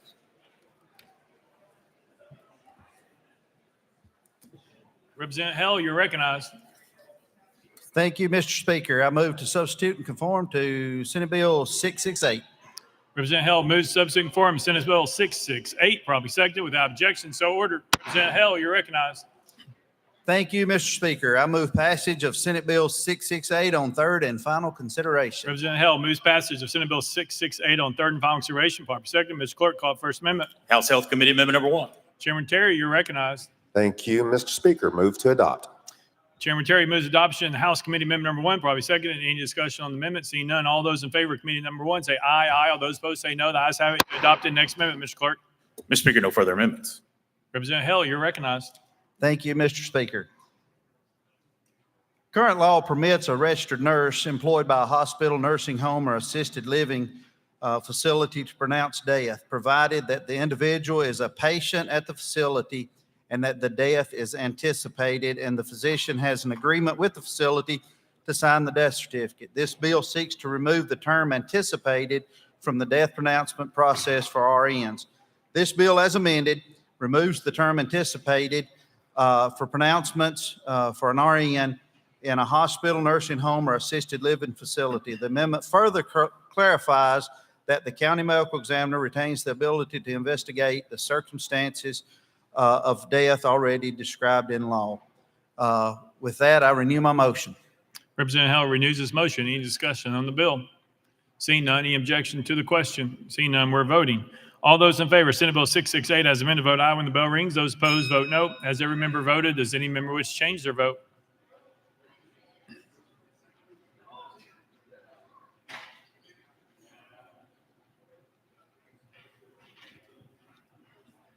Mr. Clerk, please take the vote. Ayes 94, no nays. Senate Bill 668, having received constitutional majority, hereby declare passed without objection. The motion reconsider is tabled. Call the next bill, Mr. Clerk. House Bill 207 by Deputy Speaker Zachary relative to organized retail crime. Deputy Speaker Zachary, you are recognized. Thank you, Mr. Speaker. Move passage of House Bill 207 on third and final consideration. Deputy Speaker Zachary moves passage, probably seconded. Mr. Clerk, call it First Amendment. House Judiciary Committee Amendment number 1. Chairman Farmer, you are recognized. Thank you, Mr. Speaker. This amendment rewrites the bill. Move to adopt and defer to the sponsor for further explanation. Chairman Farmer moves adoption of Committee Amendment number 1, probably seconded. Any discussion on the amendment? Seeing none, all those in favor of Committee number 1 say aye, aye. All those opposed say no. The ayes have it. You adopt the next amendment, Mr. Clerk. Mr. Speaker, no further amendments. Deputy Speaker Zachary, you're recognized. Thank you, Mr. Speaker. Members, back in 2017, we became the first state in the nation to pass organized retail crime legislation. That issue still costs retailers $500 million a year and taxpayers in Tennessee $117 million a year. So what this legislation does is, it's the third time I've had to update this legislation. What this does is simply update definitions related to scanners, related to marketplace. As technology advances, our criminals advance, and so we have to continue to update the definitions. So this simply updates the definitions within the organized retail crime statute. With that, Mr. Speaker, I renew my motion. Deputy Speaker Zachary renews the motion. Any discussion on the bill? Seeing none, any objection to the question? Seeing none, we're voting. All those in favor, House Bill 207 has been a vote aye when the bell rings. Those opposed, vote no. Has everyone voted? Does anyone wish to change their vote?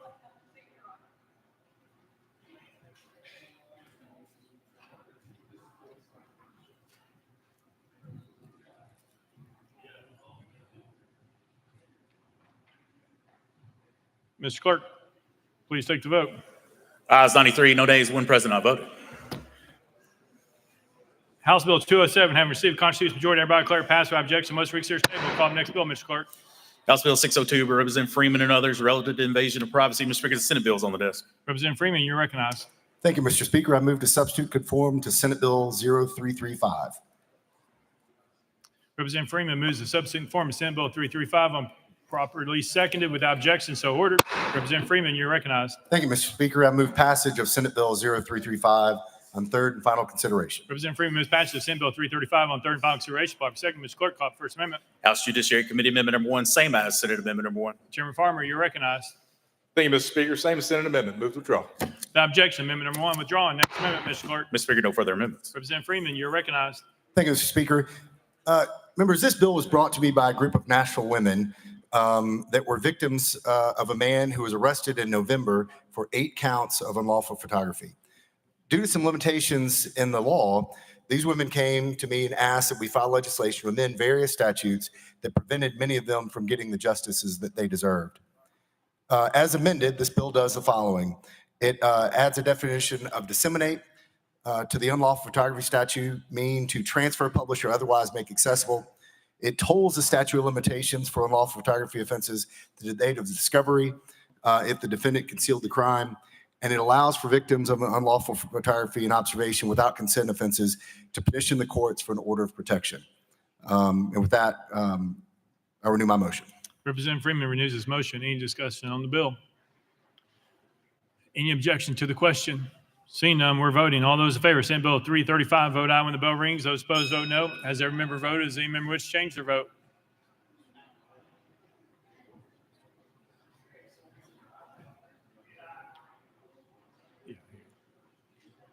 Mr. Clerk, please take the vote. Ayes 93, no nays. Senate Bill 335, under received constitutional majority, I hereby declare passed without objection. Motion to reconsider table. Representative Freeman, for what purpose in the well? Thank you, Mr. Speaker. I know I'm out of order, but 7 of the victims, the women up here, are in the balcony. They advocated tirelessly for this legislation, another we're going to hear later.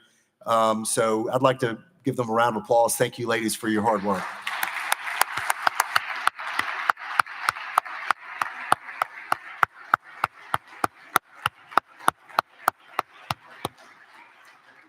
Call up next bill, Mr. Clerk. House Bill 502 by Chair Lady Littleton, relative to 10 care. Representative Littleton, you're recognized. Thank you, Mr. Speaker. I move passage of House Bill 502 on third and final consideration.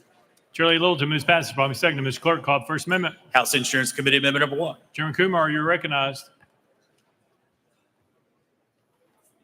For Mr. Speaker. Oh, okay. Thank you.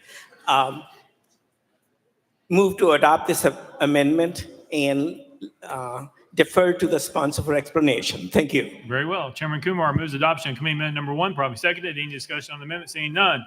All those in favor of Committee Amendment Number 1 say aye. Aye. All those opposed say no. The ayes have it. Adopted. Next amendment, Mr. Clerk. Mr. Speaker, no further amendments. Chair Lady Littleton, you are recognized. Thank you, Mr. Speaker. House Bill 502 authorizes the Division of TennCare to provide coverage and benefits on behalf of the enrollee for diagnosis, including genetic testing and treatment of Kleestra syndrome in the same manner and to the same extent that the division provides coverage for autism spectrum and Down syndrome and other similar and related genetic disorders when determined to be medically necessary. So Kleestra syndrome is a rare genetic disorder characterized by intellectual disability, childhood hypotonium, severe expressive speech delay, and a distinctive facial appearance and a spectrum of additional clinical features. Specifically, Kleestra occurs when the EHMT1 gene is missing, broken, or altered, and the gene affects multiple organs and functions of the body, including the face, the brain, and the heart. Some of the following symptoms and features of Kleestra include developmental delay and intellectual disability, distinctive facial features including an unusual shaped head, a wide, short skull, speech, hearing, and behavioral disorders, hypotonia, low muscle tone, congenital organ disorders, epilepsy and seizures, and other autistic-like and Down syndrome-like features and characteristics. Individuals with Kleestra often require ongoing routine care for the rest of their lives. So fewer than 1,000 are in the United States, but 8 in Tennessee, and 1 is in my district, and 1 is actually in Representative Hale's district. So with that, Mr. Speaker, I renew my motion. Chair Lady Littleton renews her motion. Any discussion on the bill? Seeing none, any objection to the question? Seeing none, we're voting. All those in favor, House Bill 502 as amended, vote aye when the bell rings. Those opposed, vote no. Has every member voted? Does any member wish to change their vote?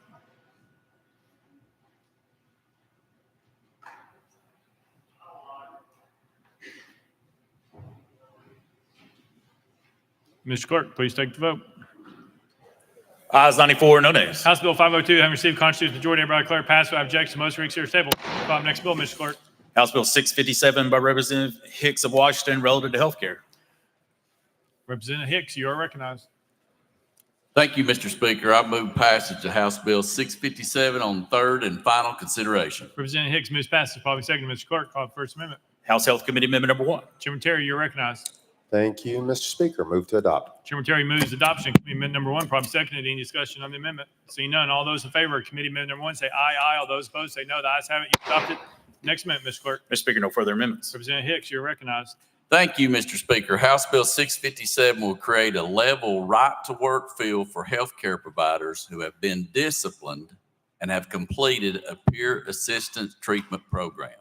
This bill allows any healthcare provider who has completed a peer assistant treatment program to request a regulatory licensing board to remove any information made public 5 years after the completion of the program.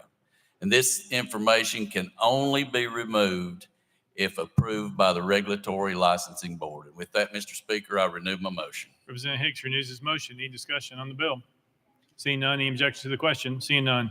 All those in favor, House Bill 657 is amended, vote aye when the bell rings. Those opposed, vote no. Has every member voted? Does any member wish to change their vote? Mayberry, aye. Alexander, aye.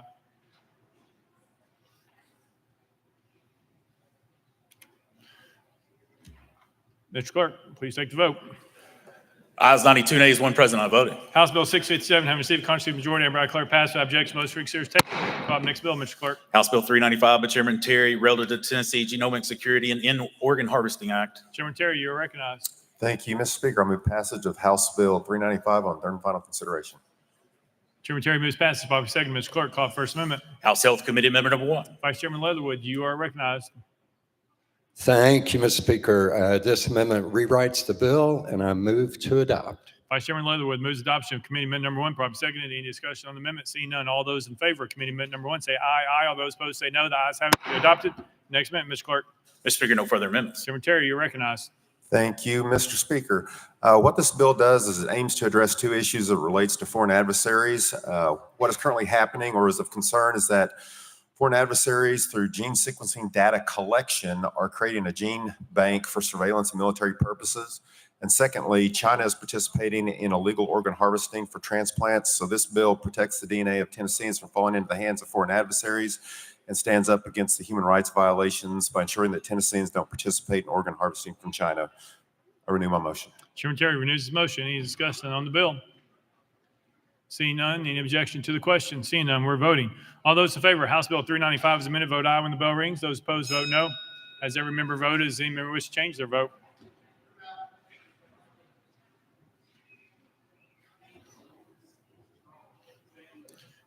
Mr. Clerk, please take the vote.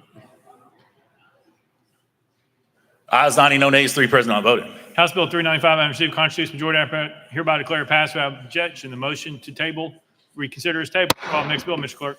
House Bill 959 by Representative Hemmer relative to mental health. Representative Hemmer, you're recognized. Thank you, Mr. Speaker. I move passage of House Bill 959 on third and final consideration. Representative Hemmer moves passage. Probably second. Mr. Clerk, call it First Amendment. House Health Committee Amendment number 1. Chairman Terry, you're recognized. Thank you, Mr. Speaker. Move to adopt. Chairman Terry moves adoption of Committee Amendment number 1. Probably seconded. Any discussion on the amendment? Seeing none, all those in favor of Committee Amendment number 1 say aye, aye. All those opposed say no. The ayes have it. You adopt it.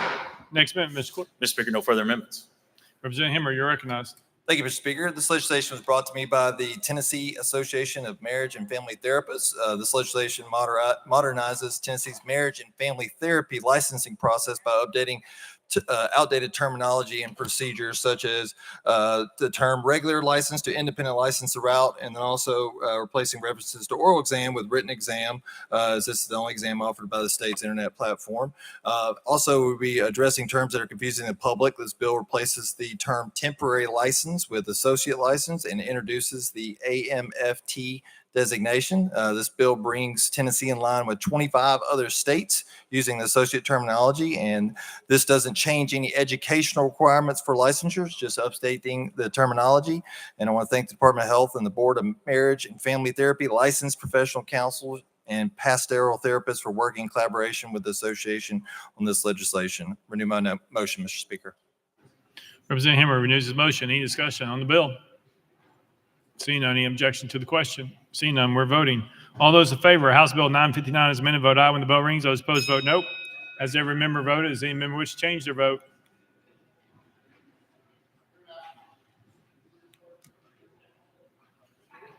Mr. Clerk, please take the vote. Ayes 94, no nays. House Bill 959 having received a constitutional majority, everybody declare passed without objection. The motion reads here stable. Call up next bill, Mr. Clerk. House Bill 1095 by Chairman Doggett and others relative to special deputies. Chairman Doggett, you are recognized. Thank you, Mr. Speaker. I move passage of House Bill 1095 on third and final consideration. Chairman Doggett moves passage. Probably second. Ms. Clerk, call up First Amendment. House State and Local Government Committee Amendment number 1. Chairman Crawford, you're recognized. Thank you, Mr. Speaker. This amendment rewrites the bill. I move to adopt and defer to the sponsor for further explanation. Chairman Crawford moves adoption of committee amendment number 1, probably seconded. Any discussion on the amendment? Seeing none. All those in favor of committee amendment number 1 say aye, aye. All those opposed say no. The ayes have it. You adopt the next amendment, Mr. Clerk. Mr. Speaker, no further amendments. Chairman Doggett, you're recognized. Thank you, Mr. Speaker. House Bill 1095 is applicable only to private special deputies who are employed and compensated by resort areas or resort towns or management companies. It states that they have to be post-certified and continue the in-service and all the requirements that regular law enforcement officers have. And with that, I renew my motion. Chairman Doggett renews his motion. Any discussion on the bill? Seeing none. Any objection to the question? Seeing none. We're voting. All those in favor of House Bill 1095 as amended, vote aye. When the bell rings, those opposed, vote no. Has every member voted? Does any member wish to change their vote?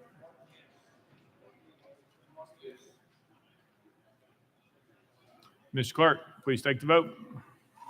Ayes 95, no nays. House Bill 1095 having received constitutional majority, everybody declare passed without objection. Most reeks here table. Call up next bill, Mr. Clerk.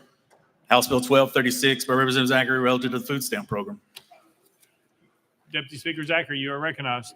Thank you, Mr. Speaker. Move passage of House Bill 1236 on third and final consideration. Deputy Speaker Zachary, Ms. Passage, probably second. Ms. Clerk, call up First Amendment. House Health Committee Amendment number 1. Chairman Terry, you're recognized. Thank you, Mr. Speaker. Move to adopt. Chairman Terry moves adoption of committee amendment number 1, probably seconded. Any discussion on the amendment? Seeing none. All those in favor of committee amendment number 1 say aye, aye. All those opposed say no. The ayes have it. You adopt. Next amendment, Mr. Clerk. Mr. Speaker, no further amendments. Deputy Speaker Zachary, you're recognized. Thank you, Mr. Speaker. Members, this piece of legislation aligns public policy with public health by requiring DHS to submit a waiver to the Department of Agriculture to prohibit soft drinks as defined in the bill and candy from SNAP. With that, I renew my motion. Deputy Speaker Zachary renews his motion. Any discussion on the bill? Representative Travis. Thank you, Mr. Speaker. Move previous question. Previous question been called. Any objections? Seeing none, we're voting.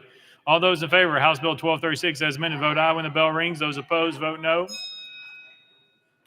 Has every member voted? Does any member wish to change their vote?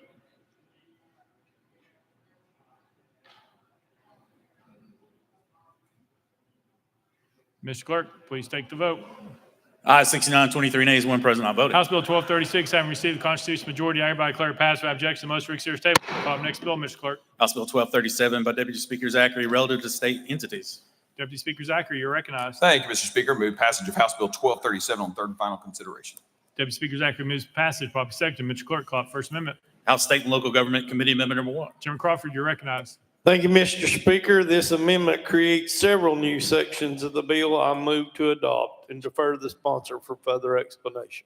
Chairman Crawford moves adoption of committee amendment number 1, probably seconded. Any discussion on the amendment? Seeing none. All those in favor of committee amendment number 1 say aye, aye. All those opposed say no. The ayes have it. Adopted. Next amendment, Mr. Clerk. Mr. Speaker, no further amendments. Deputy Speaker Zachary, you're recognized. Thank you, Mr. Speaker. Members, this legislation removes racial and gender quotas from our state boards. With that, I renew my motion. Deputy Speaker Zachary renews his motion. Any discussion on the bill? Representative Love, you're recognized. Thank you, Mr. Speaker. Representative Zachary, a few years back, this General Assembly created a maternal mortality review board to look at deaths that women occur after pregnancy. And in the latest report, one thing they highlight is that non-Hispanic Black women still have pregnancy-related deaths at twice the rate of non-Hispanic white women and 3 times the rate of Hispanic women. My concern with the legislation is that if this board is intentional about trying to recruit members of the African-American community who may have particular insight into ways to reduce these disparities, or if they want to recruit persons who have intimate knowledge in ways to reduce these disparities, I think your bill would make that illegal, even if they don't publicly advertise that. It definitely would make it illegal if they were to publicly advertise that. If they went out and said, we are trying to recruit African-American OBGYNs or other African-American health professionals who would give insight into this, my concern and difficulty is that it would cause that kind of disparity. Do you understand what I mean by that it may cause difficulty in that? Deputy Speaker Zachary. Thank you, Mr. Speaker. Representative Love, thank you for the question. I do appreciate the question. If you look through the legislation, all it does is delete statutes that have racial and gender quotas associated with them. It doesn't reference or say anything about steps to bring people onto the board. It simply removes, based on the June 2023 Supreme Court case, it simply removes those aspects of statute that actually we're currently being sued by, because that does not line up with the Supreme Court ruling of June of 2023, the Harvard case. So in terms of limiting who may be added to the board or anything like that, it does not. It simply deletes the quota requirements within those boards to ensure we bring people on the boards based on merit or based on expertise, kind of what you're talking about. Representative Love. Thank you. So I'm looking at section 1, letter C, where it said a board shall not establish or operate under race-based policies to the composition of such entities, including policies on affirmative action, racial preferences, or racial quotas. And so again, if the board felt the need to have a racial preference of an African-American doctor who may have particular insight, I think this section right here, I think speaks to what I was raising, is that if they went out and said they want to recruit, does that qualify as a racial preference?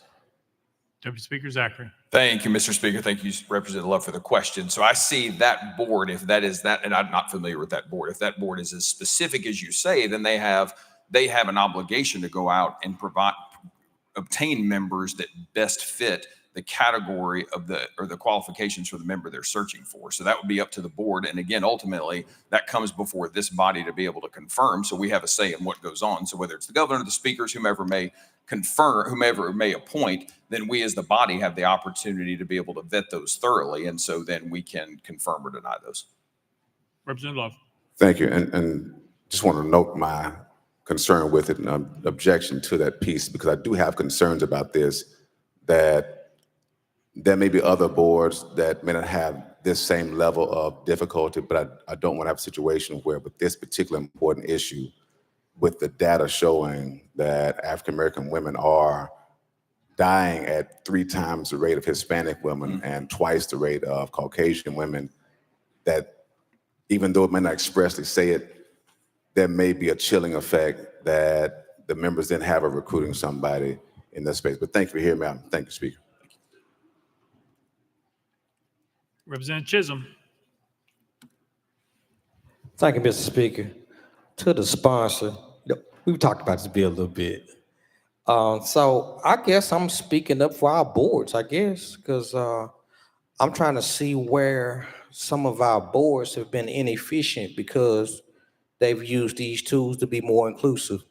Can you speak to that? Deputy Speaker Zachary. Thank you, Mr. Speaker. Actually, yes, I can. So I had a commissioner come to me and talk about some of the challenges in certain boards, some of the lesser boards that have trouble filling certain spots because there's different requirements on those boards. Not necessarily what we're talking about, but he said this is just one more obstacle because there's certain requirements on boards beyond just the race or gender requirements. There's certain requirements on boards, and so it narrows the scope so much. They do have a difficult time filling certain positions on the boards. But I do think Representative Chisholm, and I'm not filibustering, I just want to say this because I think it's appropriate here. On the 2023 Supreme Court case, the Students for Fair Admission versus Harvard, in the majority opinion, the race-based affirmative action declaring policies violated equal protection clause of the 14th Amendment, which no state can deny equal protection under the law to any person within its jurisdictions. And in Justice Roberts' majority opinion, he stated distinctions between citizens solely because of their ancestry are by their very nature odious to a free people whose institutions are founded upon the doctrine of equality. And so again, the genesis of this bill is to ensure that merit is the qualification, the best possible people to serve on these boards. And also because of that Supreme Court case, we have lawsuits in our state because our boards are not aligning with that Supreme Court case of June of 2023. Representative Chisholm. Thank you again. Well, since I've been here, I've noticed that we've never been afraid of going to court. We've never been afraid of a lawsuit. We give a few of them each year. But on this particular bill, I'm kind of mentioning something I mentioned to you earlier. It has racial on there a lot. And, affirmative, I'm going to say it again, affirmative action included a lot of different groups, not just the race part. It included women, those with disabilities, and, a gambit of others. So what made us go with just the race part on this particular bill? Deputy Speaker Zachary. Thank you, Mr. Speaker, because that particular, the race and the gender, those boards are not aligned with the Supreme Court ruling of June of 2023. But it's also important to remember this does nothing to impact Title VII of the 1964 Civil Rights Act, which is very clear and that prohibits discrimination based on race, color, religion, sex, or national origin. So again, this piece of legislation does in no way impact that. Again, it aligns our boards with the ruling in June of 2023 of the Supreme Court. Representative Chisholm. Thank you, Mr. Speaker. But we are talking pretty much about affirmative action. Am I correct? Deputy Speaker Zachary. Yes, that was actually what was referenced in the Supreme Court case. Representative Chisholm. Again, affirmative action, it was meant to be corrective action due to some of the histories that's happened to people in certain racial groups. And it wasn't meant to give a leg up or to make sure someone who's not qualified to be a part of different boards, but it was meant to allow those who you don't normally see at the country club or at your particular church or in your particular neck of the woods, so they can really be seen, so they can have opportunities. So I'm trying to figure out what's wrong with that. Deputy Speaker Zachary. Thank you, Mr. Speaker. Representative Chisholm, thank you. Thank you for the conversation. I appreciate your opinion and the conversation and debate about it. I can't speak to any of that because I really don't believe that's referenced in the bill. Again, we're simply deleting the sections related to boards that put us back in alignment with the Supreme Court ruling of June of 2023. Representative Chisholm. Okay. Well, one more thing. Again, I'm going to give kudos to a lot of our boards for having qualified people who come from my neck of the woods and your neck of the woods and doing great work in this state. So I'm gonna say it again. This bill seems like medicine that's looking for a disease that may not exist. Deputy Speaker Zachary. Nothing to add. Thank you, Speaker. Representative Chisholm. Sorry about that. Representative Hardaway, you're recognized.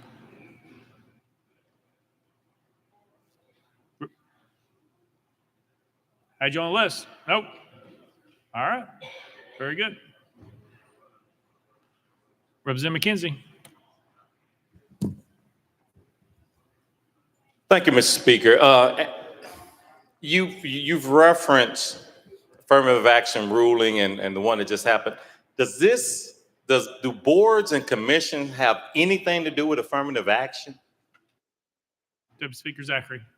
Thank you, Mr. Speaker. Well, based on the Supreme Court ruling, the precedent it sets, and the impact, the Attorney General Bach out of Kansas and Attorney General Scrimetti, obviously here out of Tennessee, led a case that was filed that resulted in this particular ruling. And in that follow-up, there was the intent by those attorney generals based on that Supreme Court ruling. They then wrote letters to some of the Fortune 100 companies in the country and many other entities, universities, talking about this particular ruling and the ramifications it had. And so, again, the simple fact that that ruling came out, the majority opinion made clear about the violation of the 14th Amendment and the Equal Protection Clause. And so then because of that, that impacts all aspects, boards, corporate America, whatever it may be, as was referenced by our Attorney General. And so that's why this specific ruling impacts our boards, and that's why that we're bringing the legislation. Representative McKenzie. Thank you, Mr. Speaker. But as it relates to the Supreme Court decision, it had nothing to do with boards or anything like that. That was, to me, a step of a step of a step of a stepchild that really you can't draw back to the original Supreme Court decision. So I really, as my colleague said, I think this is an illness that doesn't exist. But I will say, I did notice that an amendment put back in a protected group in the medical board. It says you shall strive to put a woman on the medical board. Is that true? And if so, isn't that a violation of everything you just talked about, what we just went through? Deputy Speaker Zachary. Thank you, Mr. Speaker. Not according to legal and working with the Department of Health, and that's why that was added back in. Representative McKenzie. So you're telling me that one board can have dedicated a woman spot, which is the same protected group we're talking about. You just elaborated how our Attorney General, Kansas, Supreme Court decision did not deal with that. And they specifically said, according to you, that's dead. But you're telling me now, tonight, that we shall have a woman on the board, but none of the other protected classes, none of the other thing, everything else is out the window except that? Is that what you're saying? Deputy Speaker Zachary. Thank you, Mr. Speaker. I'm saying after working with the Department of Health and legal, there was a determination that language need to be amended. That's what I'm saying. Representative McKenzie. Thank you, Mr. Hang on, Representative McKenzie. Representative from Knoxville, please. That's like the 5th time tonight you have spoken out from your seat, which you cannot do. I would ask you to refrain. Representative McKenzie, apologize. You're recognized. Thank you, Mr. Speaker. You went from Supreme Court to attorney generals to you saying your local legal in consultation with someone else, and that now goes into law? I disagree with the bill, but at least you built the bill on things that are defensible. The Supreme Court decision, I don't agree, but you can defend that. Attorney General Scrimetti, you can defend that. Extremely intelligent, but now you're saying at the last minute, you changed. Because it did say an African-American and a female. And you struck that to now say a female. And you said the local group said yes to that. Let's not get into another lawsuit. It's not going to stand up. On that merit alone, let's do this thing correctly. If that's what the body wants to do, it's fine. Because you know what, as it relates to this whole DEI conversation that we've been having since its inception has not really gotten any advantage. I think people think of a black man when they're talking about DEI. That's not who's benefited from this over the decades. If you look at the numbers, state contracts, federal contracts, the protected group that you've allowed to have a unique place on the medical board, women, white women, those are the ones that benefited. So here we go again. Deputy Speaker Zachary, anything? Nope. Representative Shaw, you're recognized. Thank you, Mr. Speaker. Deputy Speaker, let me just ask a couple things real quick. Did you, in your research in bringing this bill or looking at it, did you consider looking at how many others other than whites were on boards in Tennessee? Have you looked at how many African American, how many women or Latinos and others other than whites are on boards? Deputy Speaker Zachary. Thank you, Mr. Speaker. I actually, Representative Shaw didn't have to because a representative from Shelby County was kind enough to provide that information in committee. I'm not calling your name. That representative of Shelby County was kind enough to mention those statistics. So I do know the breakdown based on a kind gentleman from Shelby County providing those. Representative Shaw. Thank you, Mr. Speaker. Could you share those with us? You gonna call a friend?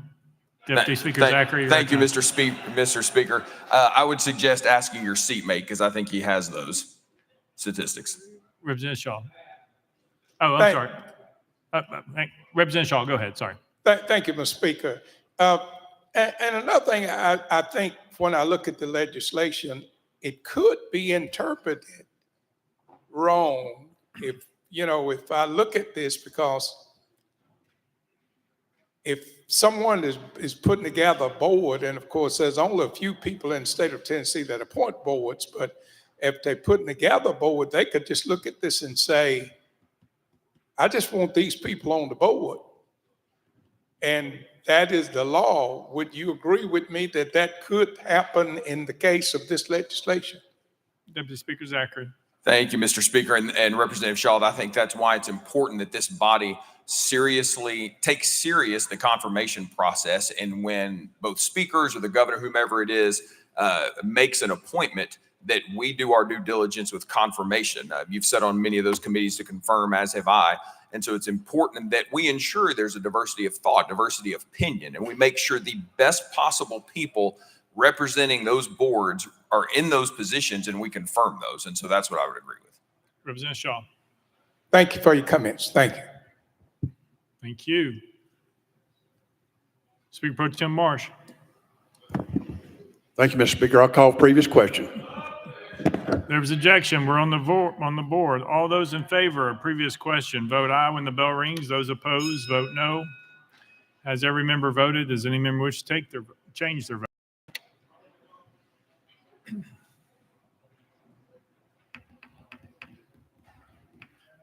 Mr. Clerk, please take the vote.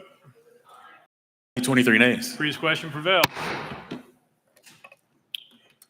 All those in favor of House Bill 1237 as amended, vote aye when the bell rings. Those opposed, vote no. Has every member voted? Does any member wish to change their vote? Right aye.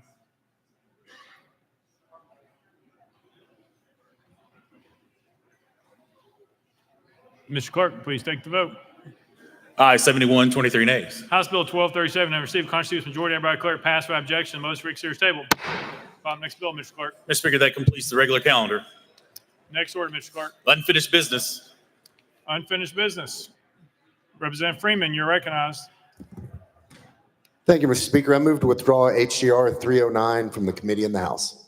For the motion, any objections? Without objection, so ordered.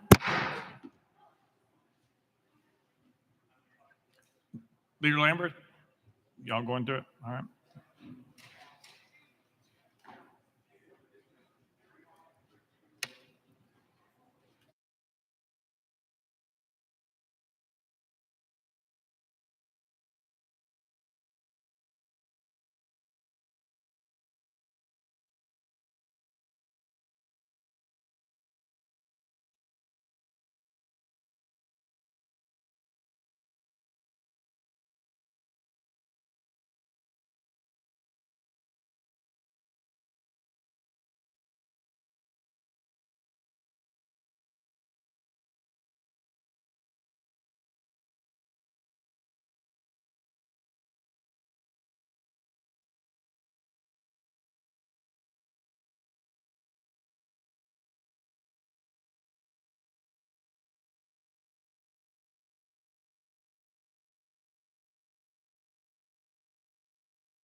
Leader Lamberth, you're recognized. Thank you, Mr. Speaker. After consulting with the minority leader, I move that House Bill 1018 be heard in the Cities and Counties Subcommittee this week. For the motion, any objection? Without objection? So, Leader Lamberth, you're recognized. Thank you, Mr. Speaker, and I have consulted with the minority leader, but my understanding there will be objection on this motion. I move that House Bill 804 be heard in the Agricultural Natural Resources Subcommittee this week. For the motion, any objection? There's objection. We're on the board. It takes 66 votes, Mr. Clerk. Yes, sir. Okay, it takes 66 votes to suspend the rules. An aye vote is to suspend the rules. A no vote is not to suspend the rules, to have the bill go into Ag Subcommittee. We're voting. Mr. Clerk.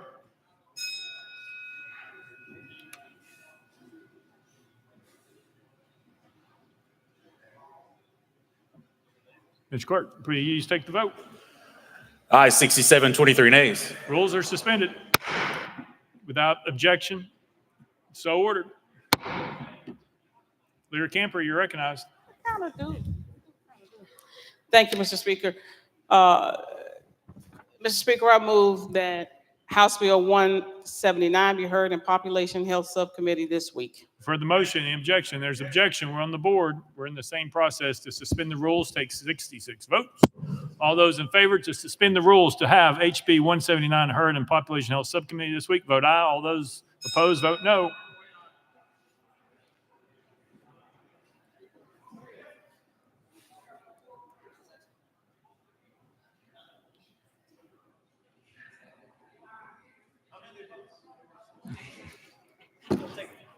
We're on the wrong side. Mr. Clerk, take the vote. Ayes 23, 65 nays. Motion fails. Mr. Clerk. Mr. Speaker, we have a message from the Senate. Mr. Speaker, I'm directed to return to the House. House Bill 932, substituted for the Senate bill on the same subject amended and passed by the Senate. Thursday's message calendar.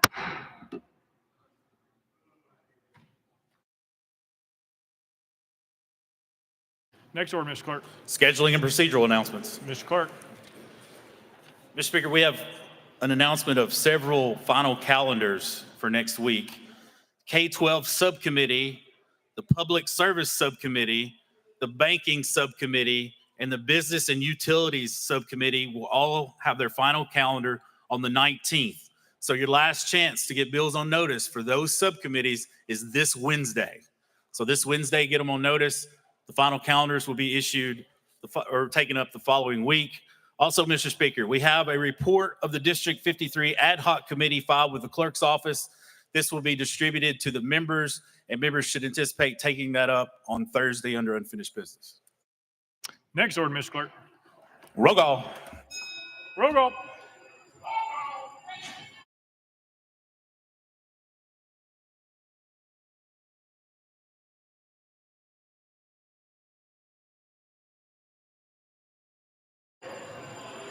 Mr. Clerk, please take the roll.